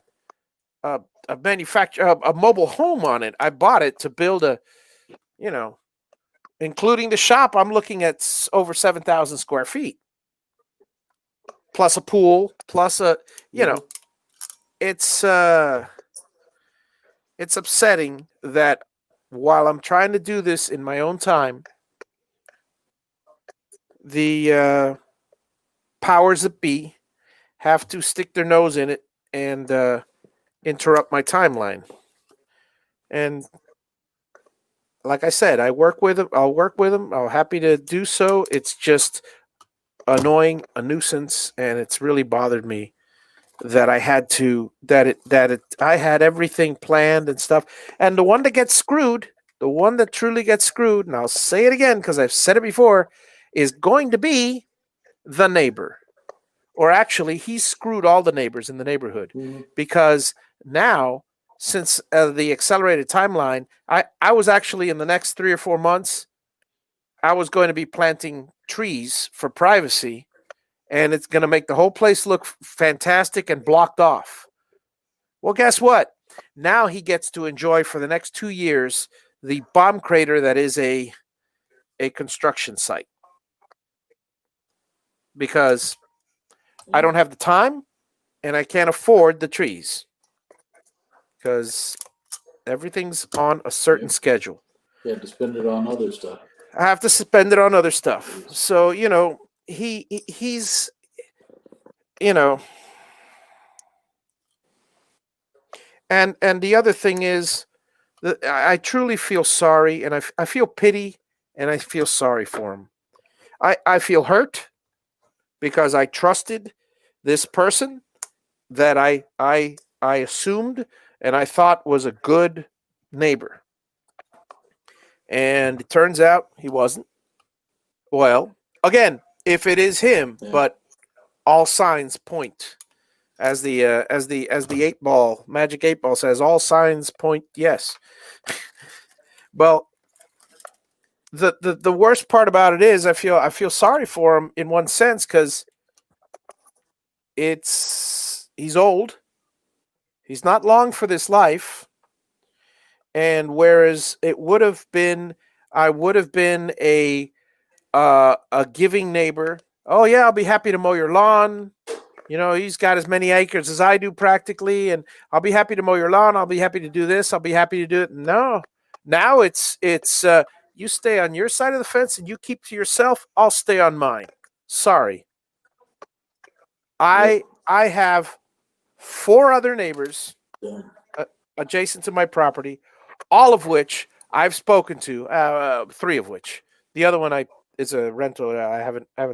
They keep odd hours, but the other 3 I've spoken to, and one guy is fantastic. He's a new guy, fellow woodworker, just put up a shop, and let me tell you, he and I get along really well, and he's given me some fantastic local contractors numbers. I've made some excellent contacts in there, and well. Hey, Paul, how's it going? Let's see. Okay, hang on a second. Let me go in order of the few of these. Let's see. Evening, Patrick. Evening, all. I had to stop by tonight when I saw my personal CNC rescue worker, Ryan Ballard, in the house. Thanks time and again, Ryan, for all your help along the way. Good old Paul. Oh, nah, Paul, it was just me venting. I do that occasionally. I was just retelling the story of why my hobby boxes are a little on the well, not in the they should have been I should have been all caught up. I'm about a week behind. No big deal, but I everything takes time. Everything takes time. I'm just a guy who plans everything, so but anyway.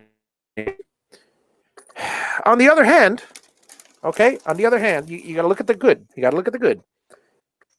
I have been prompted, since I accelerated my timeline. Well, I'll have the shop sooner. I will have the house sooner. So I will have the mortgage sooner, but I'll work that out.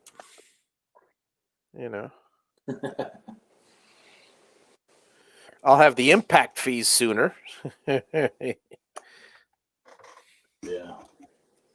But again, oof. Yeah, and it's. I mean, we're talking about $11,000 in impact fees, not including the permit. I don't doubt it. Yeah, I mean that's what it is because of the area. My wife and I They got to get paid. My wife and I are almost retired, and we're basically giving $8,000 to the school board for impact fees, and we're not going to have any impact on the school. If anything, my wife is going to be working for the school, so it's actually going to be taking a load off. But that's not how it works in Florida. And because we have the luxury of not having income tax, well, I could deal with a few impact fees.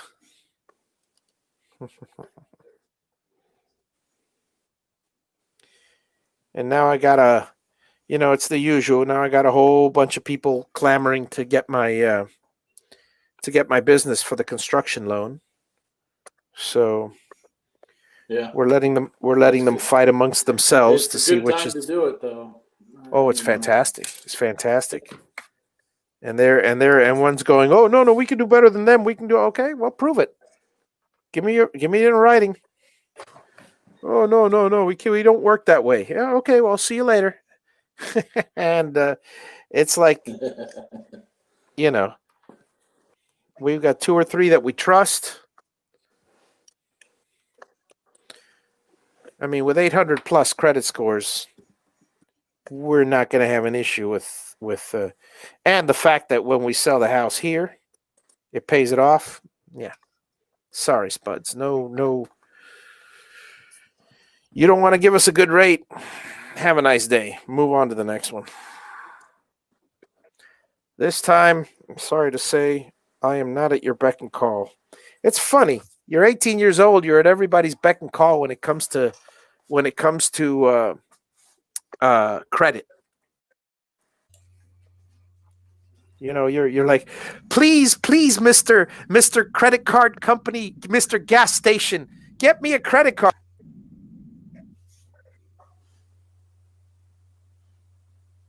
Just lost your audio, Javi. Sorry about that. I go, yeah, please, Mr. Gas Credit Card. Oh, yeah, it'll be 25% interest and $150 credit line when you're 18 years old. However, when you're older and hopefully have attained credit wisely, it's a whole different story. It's so funny because when I was a kid, I always heard everybody say the same thing. They only give credit to people who have money. And I agree. But it's a little bit more than that.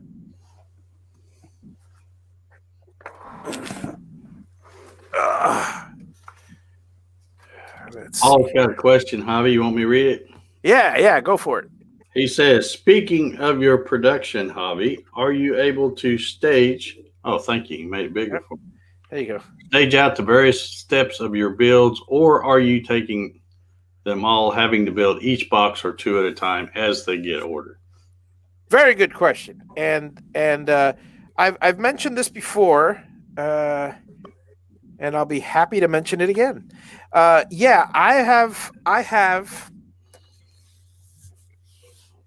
In the past, I have built box by box, and I take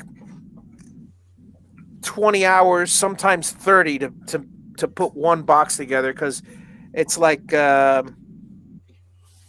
instance, right now, I just finished doing a couple panels because later tonight I'm going to finish the final assembly on those boxes. That's done. But things like this, things like these are the plugs for and you'll notice there's a little, they loop the 5 volts. These are for this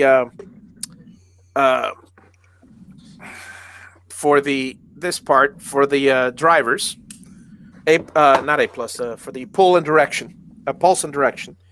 So each of these plugs, there's a red for X, green for Z, and then I've got the blue and yellow for A and Y.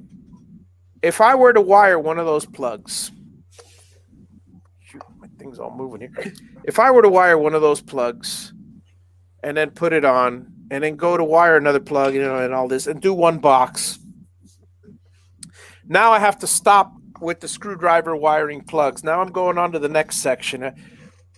So the answer is yes, I have been staging out the various steps. That's why I have here a whole pile. I practically cut. I spend maybe half an hour cutting and stripping 500 feet of the 4-wire cable of the black, yellow, red, blue cable into strips approximately 14 inches long. And I have a huge, and I go through this stuff, quite a bit.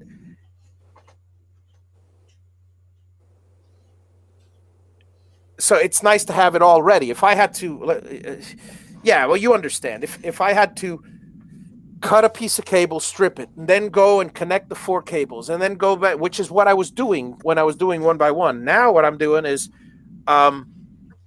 these I wired in a matter of 10 minutes. I wired, 10 of them. Then I did the reds and the blues and the greens. That's for 10 boxes. Right now what I'm doing is I am crimping the black, yellow, and green connectors for the C14 plugs, the power plugs. And I'm just because I'm right now I'm doing busy, mindless work. When I have to think of stuff, that's the other thing. When you have to put a box together, you have to concentrate on every single part. I mean, you have to concentrate. Okay, now what am I doing? Okay, I'm connecting. This goes here. This goes here. It's very, very annoying and time consuming. Whereas when I do 20 or 30 boxes at once, I will do, for instance, I'll glue up 20 boxes. I'm not just gluing up one box and then moving to the next thing.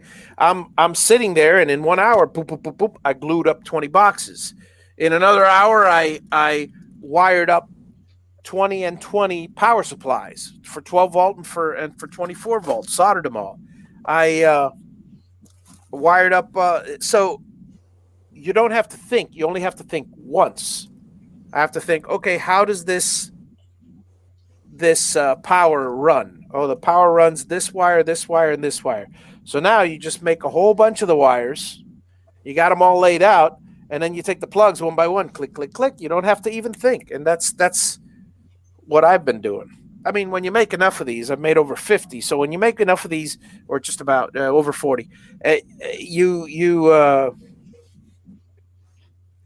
pretty much have a handle on them. But yeah, definitely doing it in stages,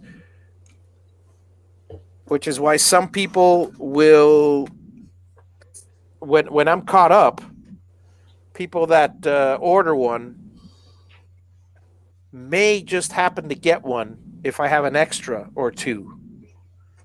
But after that, say third one, after I'm caught up, which I expect to be caught up by the end of I expect to be caught up with current orders next week. I expect to be caught up, and it changes because by next week I may get a few more orders. But by the end of August, all things being equal, I expect to be ahead 5 or 6 boxes.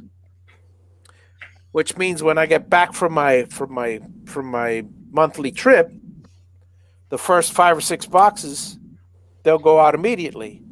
But anybody that orders one after that's going to have to wait 4 to 6 weeks because I'm going to be making a whole other batch. And it is what it is. That's the way it is.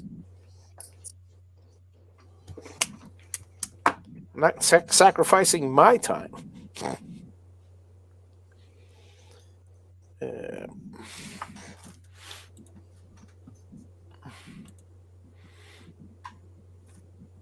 Yeah.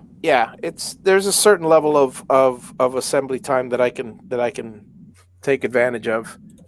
And I'm right now, since, like I said, I'm kind of not in this for the money. I mean, it's paying my time, but every bit of money for my labor, I'm putting right back into it, which is why now I have a whole bunch of extra steppers. And in the beginning, in the first few boxes, basically all the money went for the supplies and to pay for the initial money I'd invested in researching. And now it's gotten to the point that I'm just about now I can buy a few things ahead. Now I'll have 4 extra motors or 8 extra motors so I can have 1 or 2 kits ready. Things like that. But I mean, just so you know, the connectors, I buy maybe 30 or 40 boxes worth of connectors at a time. The wood, the same thing.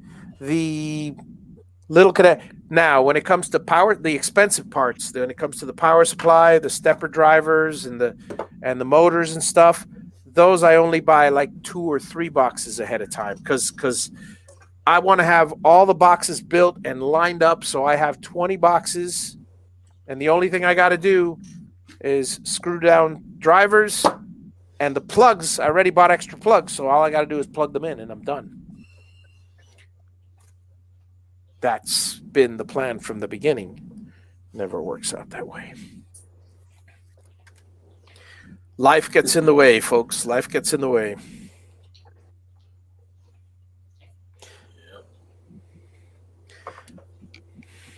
That it does. But I'm still doing it because I'm enjoying it. I mean, I'm chatting with you guys. I'm sitting back and relaxing. I'm really having a good time. Just, most of the work is I don't want to say this in a bad way, but most of the work is mindless and monotonous. There's another word for it. Therapeutic. That's another way of saying mindless and monotonous. Therapeutic. And I like soldering. What I don't like, and this is what I try to avoid, is the stress of having to do stuff last minute. What's that? What? I'm sorry, Ryan. What? For all the wiring stuff that you have to do, would there be any use of doing like a PCB that you could just have like pre-made plugs that you could plug them into? No, people have asked me for that before, but that's no. I mean, it's not worth it. First of all, I only get like 6 to 8 orders a month, so I'm not going to invest into hundreds of those, because it wouldn't be worth the time. But that and the fact that, aviation connectors this is the front panel, and this is what takes up the bulk of the time, is wiring the front panel. It's all aviation connectors, and you can imagine all the soldering in the back. And then no matter what you do, you've got a bunch of I've got 29 connectors to wire on this thing. And then I've got, let's see, 4 and 6, 10, 40 connectors I still have to screw in the connectors to each of the. In the end, it's not going to save much time because I still have to strip the wires, cut the wires, connect them. If I were to do that, if I were to design it in such a way that it was a one-piece thing, the price would be so ridiculous that it wouldn't it couldn't compete with the $1,500 Avid, for instance, controller.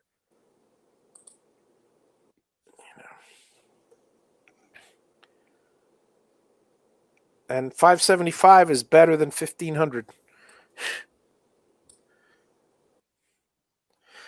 The whole time I'm trying to make it as inexpensive as possible. Sure is.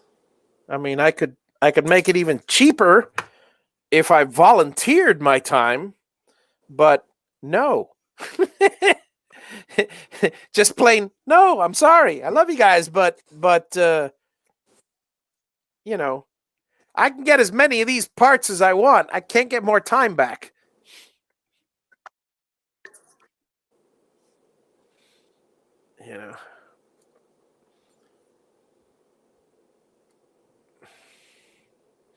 And people have, and when it comes to, somebody has suggested to me, well, why don't you just build a kit? And then, well, there's lots of issues with building a kit. I don't like the idea of a kit for one reason, that even putting a kit together, the difficulty and the reason why they're buying a hobby box is because it is so time consuming and problematic as far as risk for wiring a bad connector. So what am I doing? I'm not taking anything away from them. I'm basically becoming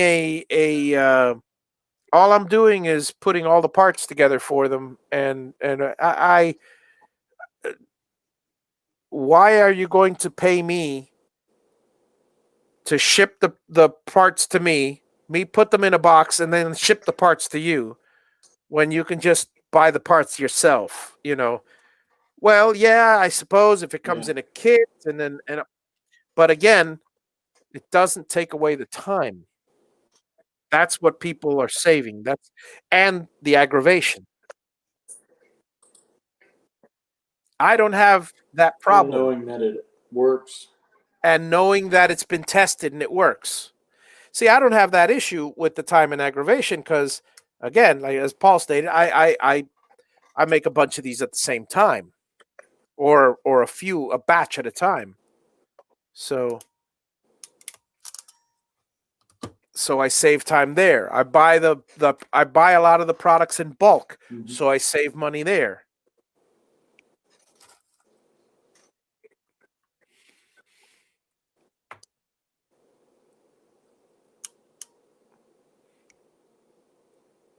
I've always been a huge believer in if knowing the value of your time. And most of the people that are in our community, they're trying to save a few dollars on a CNC, but CNCs are expensive to begin with, but they're trying to save a few bucks on a CNC, but I don't care who you are, your time, most of them is, especially at an older age where your time is even more valuable, you should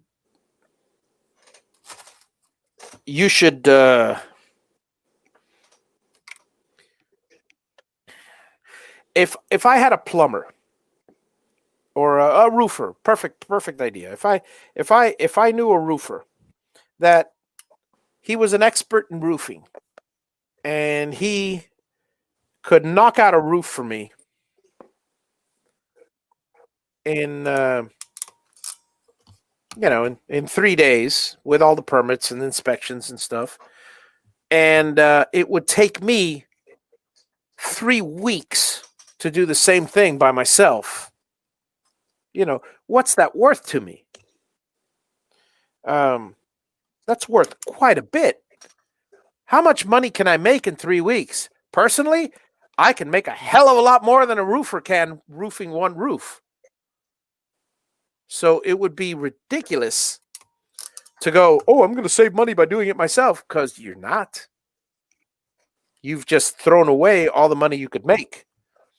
And I use this example because if it takes you 2 weeks to put together a hobby box, and granted, it takes me anywhere between 3 to 6 weeks, with the lead time. However, if you work it right and you're building the Gatton ahead of time or whatever you're building, you don't have to be spending all that time building it. You can be learning the software. You could be designing new things, going out there and selling the stuff. Because if you have the software, I mean, come on, there's a million ideas. If you have Vectric, you don't even have to make anything. All you got to do is design the stuff, produce a proof, and show it to a bunch of people. And he goes, okay, I'll take one of those. I'll take one of those. I'll take one of those. I'll take one of those. And you sell a bunch of them before you even have the machine.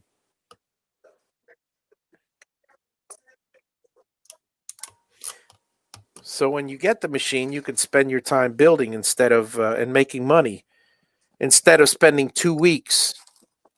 But anyway, bottom line is I'm taking away a headache for someone who doesn't enjoy this kind of work. If you enjoy this kind of work, don't buy a Javi box. I mean, if you enjoy this kind of work, then buy the parts and do it yourself. Unless you're, your time is truly that valuable, then what are you doing it yourself? You should just go out and buy a what is it, a Tormach or whatever, an Axiom.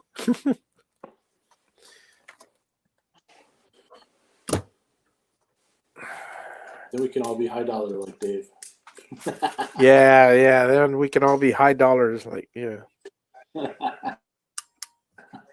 Good old Dave. Hey, Javi, I got a question for you. Yeah. What's a Grove connector? A Grove connector? Yeah. It says, hang on a second. This is great for connecting a I2C device directly to a Raspberry Pi. Hang on a second. Let me look up a picture of one, and I'll tell you. Oh, yeah. I call them. I've never heard of them by that term. I use JST connectors. It's similar to a JST connector, but it's a servo connector. You can call it a servo connector if you want. Oh, okay. I don't know why they call it a Grove connector. I've never heard that term, but But yeah, I use I got them right here. But I got the two pin JST connectors, and they've got all different types. They've got you have to check the distance between the pins.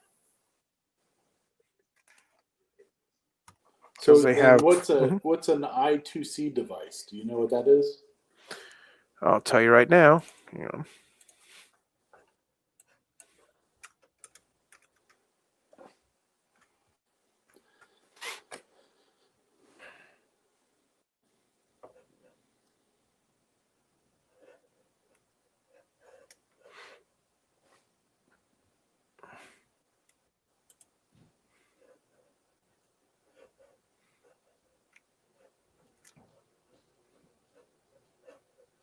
Oh, I2C. Yeah, okay. It's pronounced I2C. Yeah. Let's see here.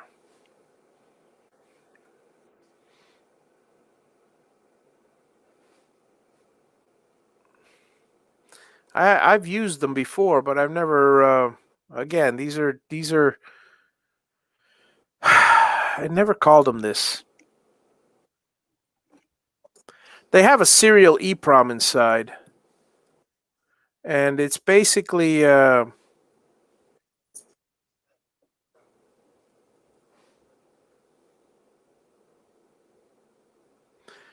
It's a plug and play ROM serial device.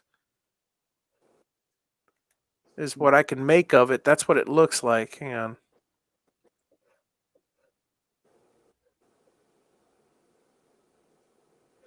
Here we go. Inter-integrated circuit.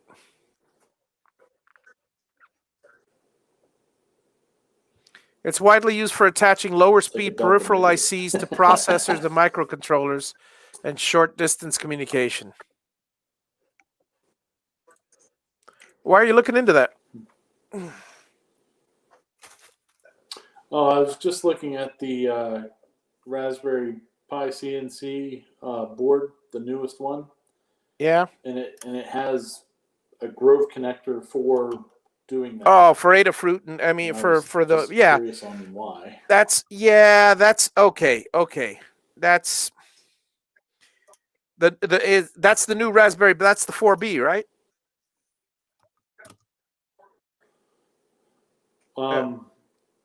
I guess so. I don't know. The Raspberry Pi, you said, not Arduino. Yeah. Right. Yeah, I've now. It's basically, I mean, all it is. If you want to think about it as simple as possible. It's a serial port. For lack of a better word, it's a serial port. It's a very, very miniaturized, dumbed down serial port.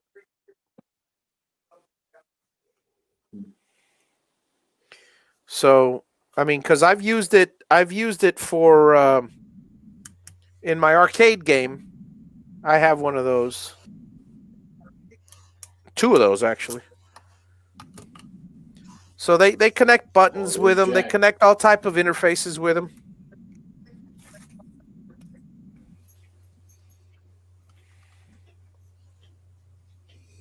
What do you want to do with it?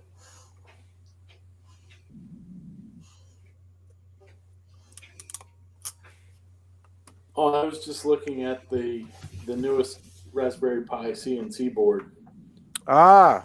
And oh, the CNC board. So gotcha. I was just Gotcha. checking to see. I don't know what.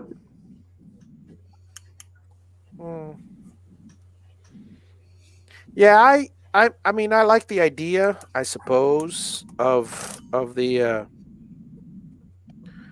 I like the idea of the Raspberry Pi with the CNC, but I do and I don't.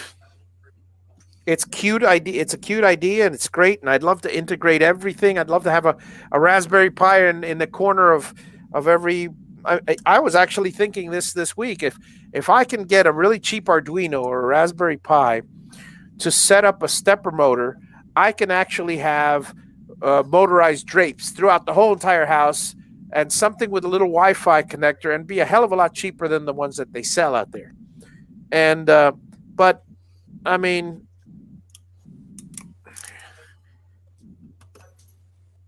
they when it comes to CNC,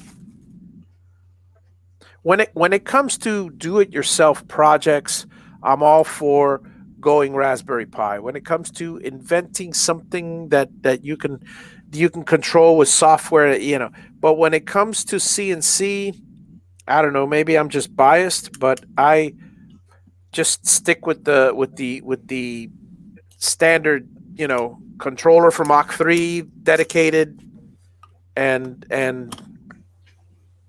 I mean, I've never needed anything more. If you can tell me something that it can do that I can't do, then I'd rethink it. But that I need to do, again, there's a lot of ifs. I mean, so because I mean, like, I was looking when I thought about the Javi boxes, I thought about, I considered Raspberry Pi and I considered Arduino, and believe it or not, they were all more expensive. You still got to have a power supply. You still got to have, I mean, in order to drive those big 3 Newton meter motors, you still got to have a power supply. You still got to have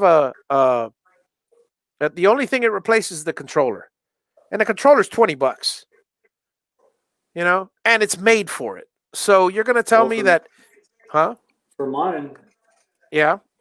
With the Raspberry Pi, it replaces the whole computer. Well, yes, but then comes the other problem right, and I agree with that, except for one slight problem.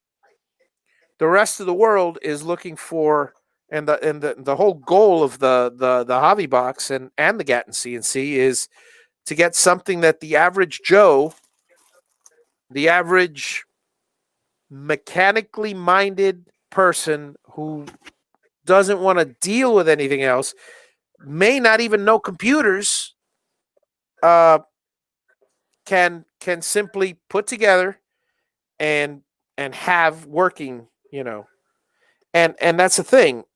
A PC you can pretty much be guaranteed that most guys know how to load a program on a PC. All they got to do is click a couple buttons. Whereas if they have to relearn something to run a Raspberry Pi, now granted, if it's all set up and all they got to do is plug in a USB, a USB thumb drive, that's also an advantage. But therein lies then I go back to the community and what most of the community is doing and what most of the community is talking about and what most of the community is interacting with. And yeah, sure, there are Raspberry Pi communities out there, but the Gatton community, 99% of them are running a controller. Well, actually, most of them are running a parallel port controller, but most of them are running a controller compatible with Mach 3. Most of them are running Mach 3 and Vectric, and that's it. Simple as that. And the Mac is a bet, in my opinion. I don't want to get any letters. The Mac is a better computer overall than a PC. But the PC is got a formidable following, formidable support, more popular than anything else. And if you were to tell me, hey, when you're a game designer, where are you going to make more money, selling Mac games or PC games? And you'd be a fool to sell Mac games, unless you also sell PC games, because the bottom line is there are more of them out there. It's like, do you want to sell TRS-80 Model 1 games or do you want to sell Xbox One games? Well, I think I'll go with Xbox One because I don't even know if there is a TRS-80 Model 1 out there working. Well, you get my point. It's not a matter of what's better, because and it's not a matter of what's better, because they could talk to her blue in the face. Everyone is just different. They're all the same. They all do the same function. They're different. The issue is one of the reason I got the components that I got and the design that I got, and not going with parallel. And the reason I made all the choices in the Javi box was for simplicity's sake. So the person at the other end can plug it into a wall, plug it into a computer, plug in 4 motors, mount the motors. He's done. He's running them. He's running the thing already. And he's running software that everybody's talking about in this community. And when he has to go learn the software, he's probably going to go to Mark Lindsay. And then Mark Lindsay's going to be talking about Vectric, and he's talking about, he doesn't have to go search for anything, because how many times have you seen on Dave Gatton's page somebody saying, I need help with my so-and-so installation, and it's one of these oddball things that nobody has. Maybe there'll be somebody giving wrong information. Maybe there'll be somebody giving right information, but Dave doesn't have it. So he's, because he doesn't use whatever it is they're asking for. So, it's all about compatibility, or, there's no word for it. I guess compatibility is the only, it's all about popularity. I guess it's the only thing I can call it. I like this little mat. Hey, I saw a pretty cool. I'm not a big fan of Bob Claggett. I am and I'm not. There's 2 or 3 of his videos which are phenomenal, and I love them, and but for the most part, I don't follow him on a regular basis. Well, he popped up on my feed and with making a silicon mat, and I go, that's pretty cool. And I watched him make it. And it turned out pretty cool. I ended up buying one for $5 on Amazon. Because look at this. This is all I need. It's fantastic. It holds whatever it needs to hold. Doesn't need to hold anything. All I want is just to protect my desk from hot solder. But yeah, still waiting on the Ballard Pi CNC controller. Good old Paul. I'm looking at it. Yeah, you could do it. You could do it. It's good to hear that you're able to take advantage of the issue with the issue with the hobby box is, I know here's the funny part. Number one, I know on the one hand, I could say I know I'll never be out of a job because there's no money in it. And the second thing I could say about it is if somebody does build a better and cheaper product, I'll be happy to bow out because there's no money in it. And then I all of a sudden I'll have all my free time in the world. So it's not like it's really I have my, well, Ryan, I have my businesses that make me money. This is not one of them. This is a service to the community. If I wanted another business to make money, I'd be making cabinet furniture, or hell, I'd just hire another crew and paint more houses. But it's a fun project, but it becomes very, very monotonous after a while. And if somebody has a better design, hey, I'll look into it and I'll do another one myself. So I mean, Hobbybox Mark II might be a Pi-based machine. Well,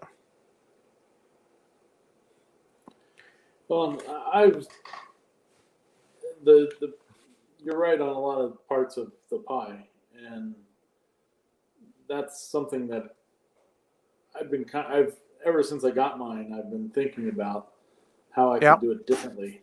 That would be better for the CNC environment. Yeah. And so it's the issue is the issue is it's going to be exactly. I mean, I'm sorry I don't want to be a negative Nelly, but it's going to end up being exactly like the Masso. The Masso is, and no, I like Jat. No offense. He's got a fantastic product out there, but it's not mainstream. It's out there. It's something that, if somebody buys one, it's not because they want to be part of the crowd. It's not because they want to be part of the community. It's because they're curious about something different. And in the end, I mean, Dave dropped it. He struggled. I mean, he doesn't care. He put his. He has a hobby box. He's put his own together. He's got a Xylotex, or a few of them. He's got a Masso. I mean, he's got pretty much every controller under the sun. He's used them all, and they 6 of one, half dozen of another for him. But the Masso, you've got to learn a whole new system. It's not just. If there was something out there that you could just, well, see, herein lies the problem. Herein lies the problem. With the computer, even if you have like a kiosk where the Raspberry Pi is connected to a monitor and that's all you have to connect it to, and a mouse, and you go click, load, run software, even something like that, that would probably be the best, the only situation which would be advantageous if you had something like that. Mach 3 has so many other features that most I don't use. Yeah. But there are some features like preview. I like using preview, line numbers, MDI commands, and you add every single one of these features. In Mach 3, it's kind of common sense. I mean, it's kind of common sense menu. Oh, the MDI command is here. The DRO is like huge and big, and it's all right in front of your face. So there's no learning curve, or very little learning curve. And that's the danger of any other system, is the learning curve. If there is the slightest learning curve, I'll say it, and I'll include myself in this. People are lazy. They don't want to work. I don't want to work learning anything new. I mean, most of them are. I mean, most of the newbies are learning something new, but they've got, and again, this goes back to the support of the community. They've got an entire community teaching them how to read this, and they've got entire YouTube videos. If they don't have, if they watch a slow YouTube video where the guy takes forever to explain it, and I'm not mentioning names, then sometimes that may be their speed. Sometimes they might be, hey, just tell me what to do and I'll move on, But there are all those endless videos out there.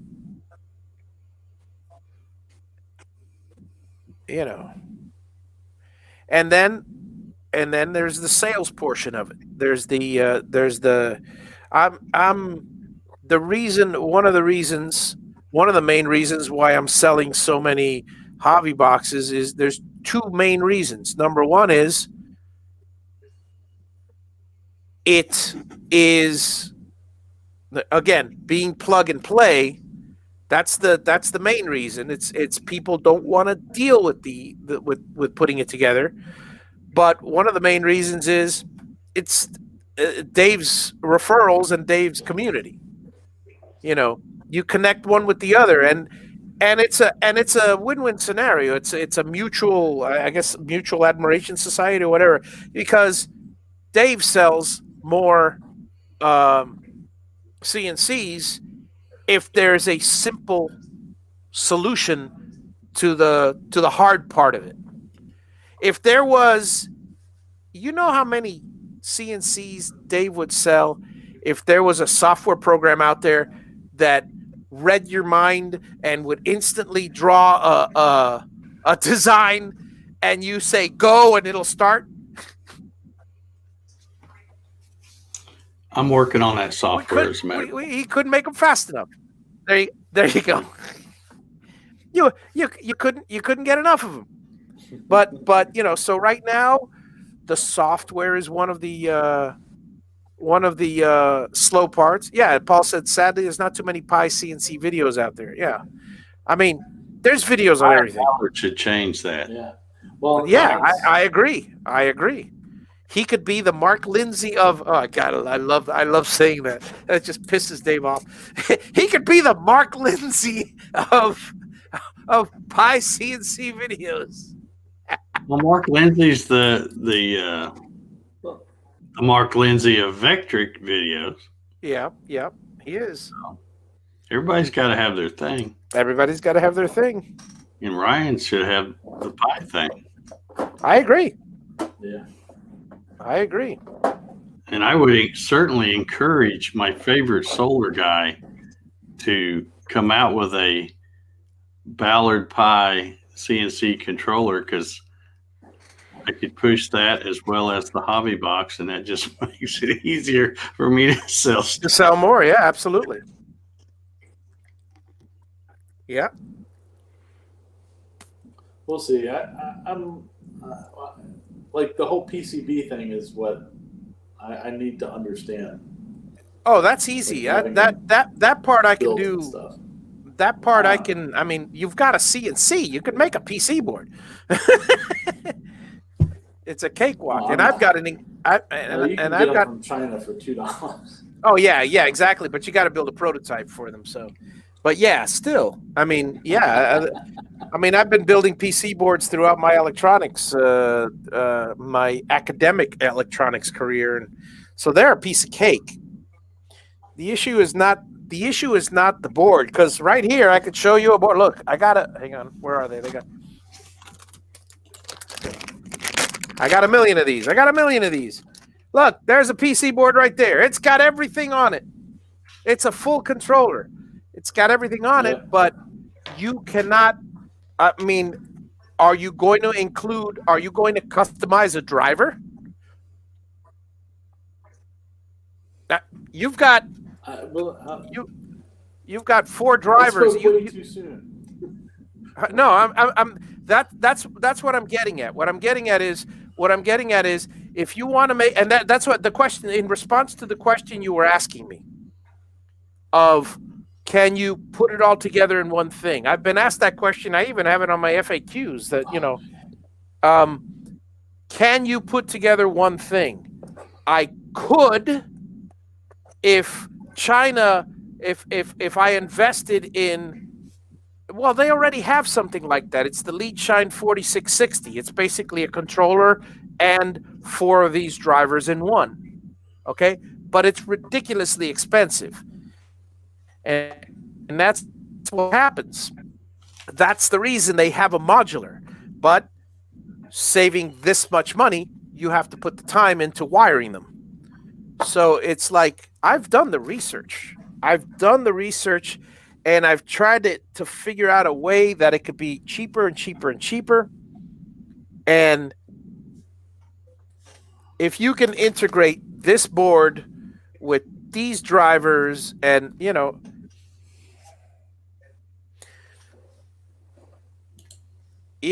have to come up with I suppose if you could make these boards with plugs on them, you could plug this into this, but then you'd have to get somebody to wire the plugs. It's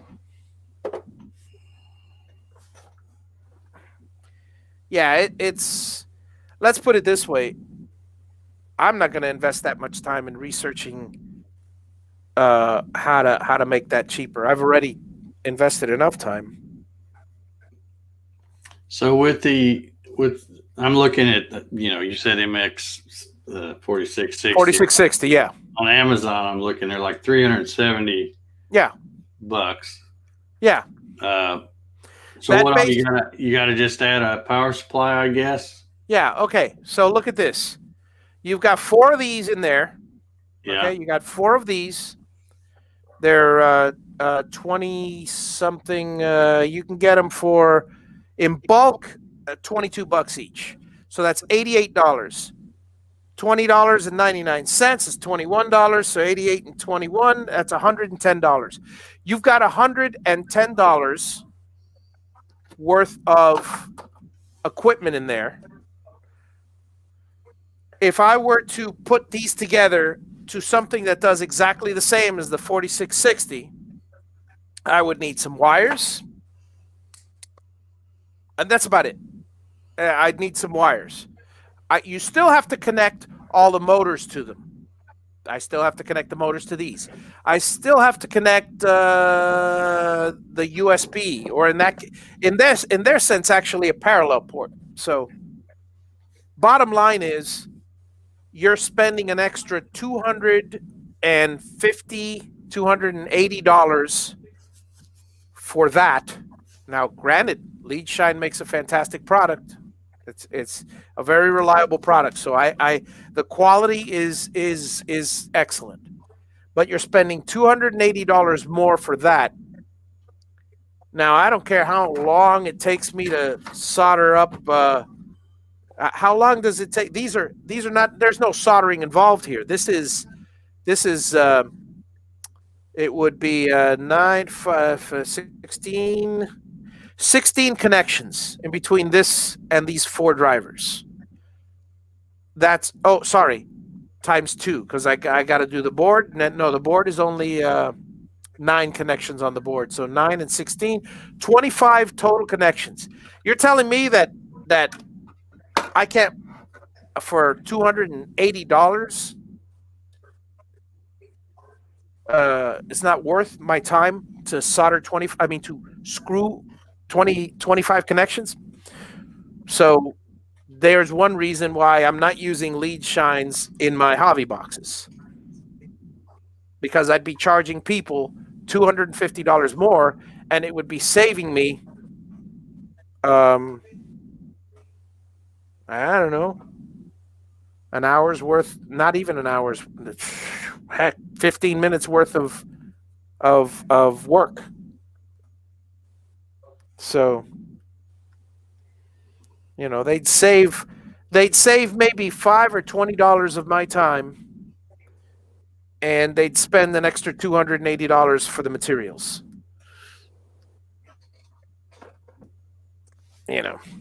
Be better for me. But I mean, that's the problem with a lot of these things is the bootstrap, the power supplies, same thing. It's like you can go all out and get a fancy power supply built into one of these things.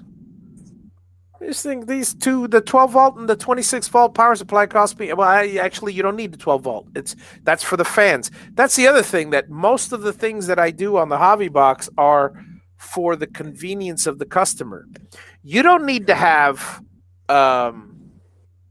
aviation connectors on there soldered and all that time. You can have just wires dangling, like the old Xylotex. You could just have a bunch of wires with 10 feet or 20 feet of cable just dangling, But frankly, that was the first, I mean, I still got pictures. That was what the first box looks like. It looked like crap. You could do it all on a board. I could sell Javi Box Mark 0. It's just a bunch of pieces on a board, and I'll save a lot of money. How much money will I really save? Maybe $100. Would you, or maybe $50? Would you spend an extra $50 to get it in a nice case with 2 fans inside it, with a fan outside, and all the plugs all ready to go? Yeah,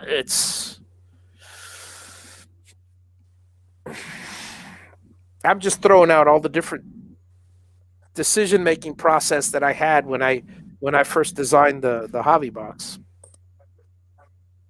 It didn't take long. I slapped it together in about 2 weeks. The research took 2 or 3 weeks, trying all the different controllers. Initially, I was going to have a parallel port version, and then I thought, what the heck for? And I got to come up with 2 different faceplates, one for parallel, one for not. When parallel is like outdated.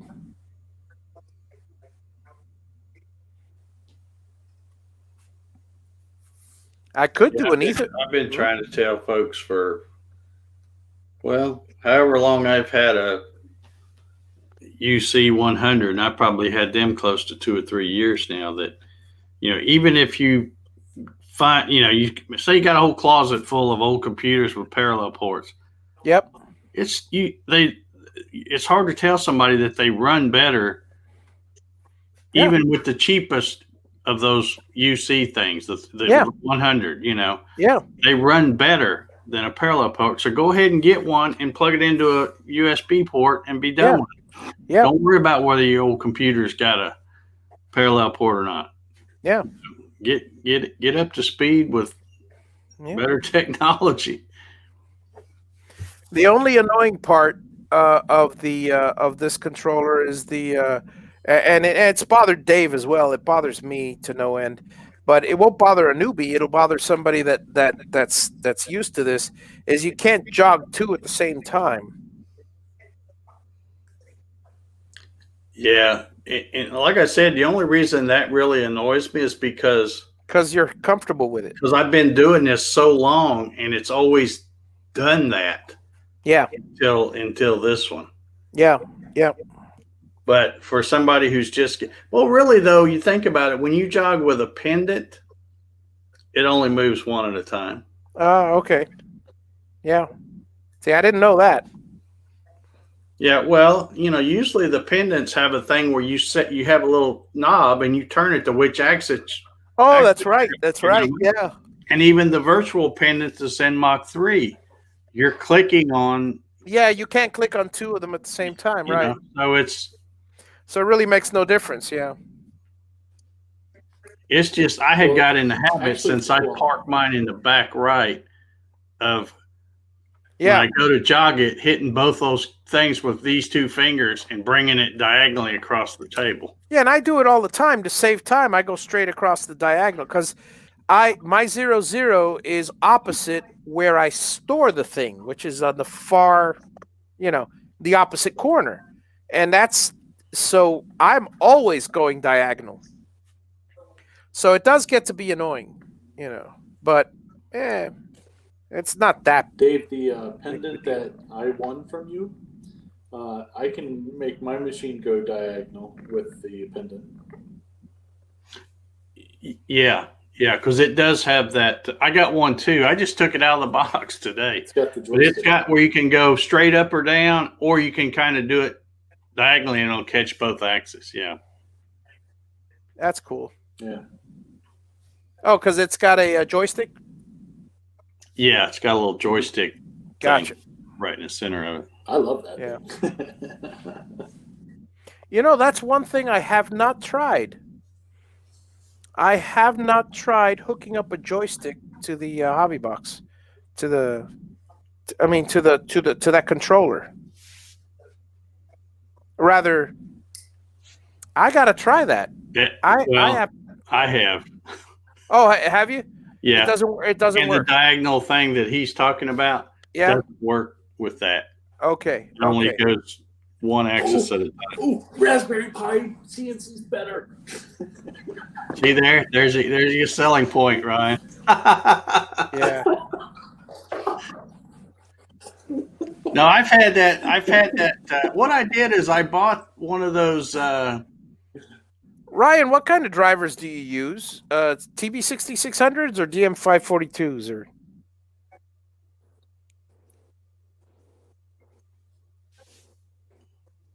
I use the 542Ts or whatever they are, something like that. Yeah. Mm-hmm. Yeah, I'm sorry, Dave. I didn't mean to interrupt. Just had a crazy notion. Well, I was just going to say, back when we were doing that 48 volts. Right. Back when we were doing that giveaway, I bought one of those Mach 3 things, and it was different than the old one I had. It had that little joystick thing. And then when I got ready to send one off, I'm thinking, well, instead of me paying shipping again to send it to Ryan, I just order one on Amazon, have it sent straight to him. So that's why I had one. And I just found it. I forgot I had it, and I got it out and got to playing around with it. And I'm like, yeah, it doesn't, it still won't move two axes at a time.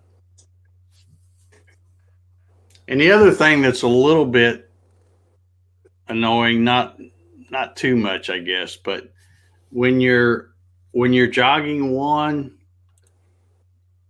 you can't jog one, then stop and immediately hit the second one. There's got to be a delay in there. Yeah.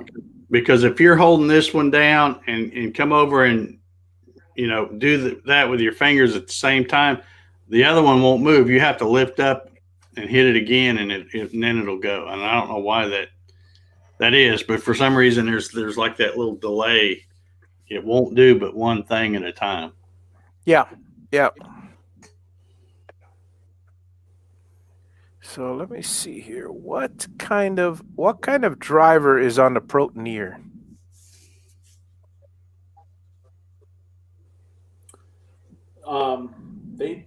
You can use the Pialos or something like that, whatever you want to call them.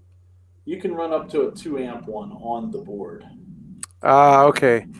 Yeah. What I do is so that's not good for the Gatton then. No. So that's the other thing. They have the hobby box, an external driver board. Yeah. The hobby box is running at 4.2. So, I mean, it's It's a nice beefy machine. That's the other thing. I've been toying with the idea of TB6600s. I'd save a lot of money. But I've gotten so many of them and I burned them out. I burned out 3 out of 8 that I've tried. And it's just, as soon as that happened, I said, that's not reliable. It's just not reliable. And oddly enough, the Xylotexes have, at least the model I have, has 4 TB6600s in an integrated board.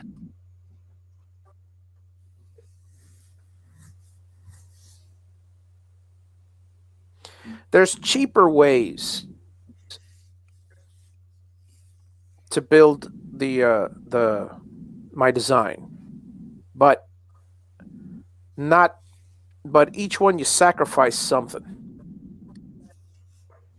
And I don't want, and that's the thing. My name's on the thing, so I don't want something that's the big part of it. I don't want to make something half-assed because I know the community too. I am the community, and the first thing I do is run that thing at full bore and past its limits. If I run something past its limits, I don't want to be. I don't want to get a call back. Hey man, your machine burned out. That's never happened, so it's not going to. Evening, Bart. Evening, Clyde.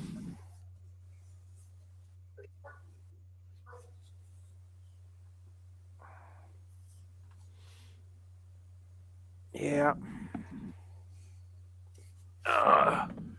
Good times. Holy cow! 10:45 already. All right, I'm gonna go ahead and shut the stream down, guys. So everybody out there, have a wonderful Thursday, and I'll be back tomorrow for another wonderful soldering session. Let's see if I don't know what I'll do tomorrow. Something else, more of the same. Who knows? Now that I spent most of the day setting up my shop. Now that I got it set up, tomorrow I'll spend most of the day catching up on. I'll probably have 3 or 4 built by the time I get in here tomorrow night. So, good night, all, and have a wonderful evening.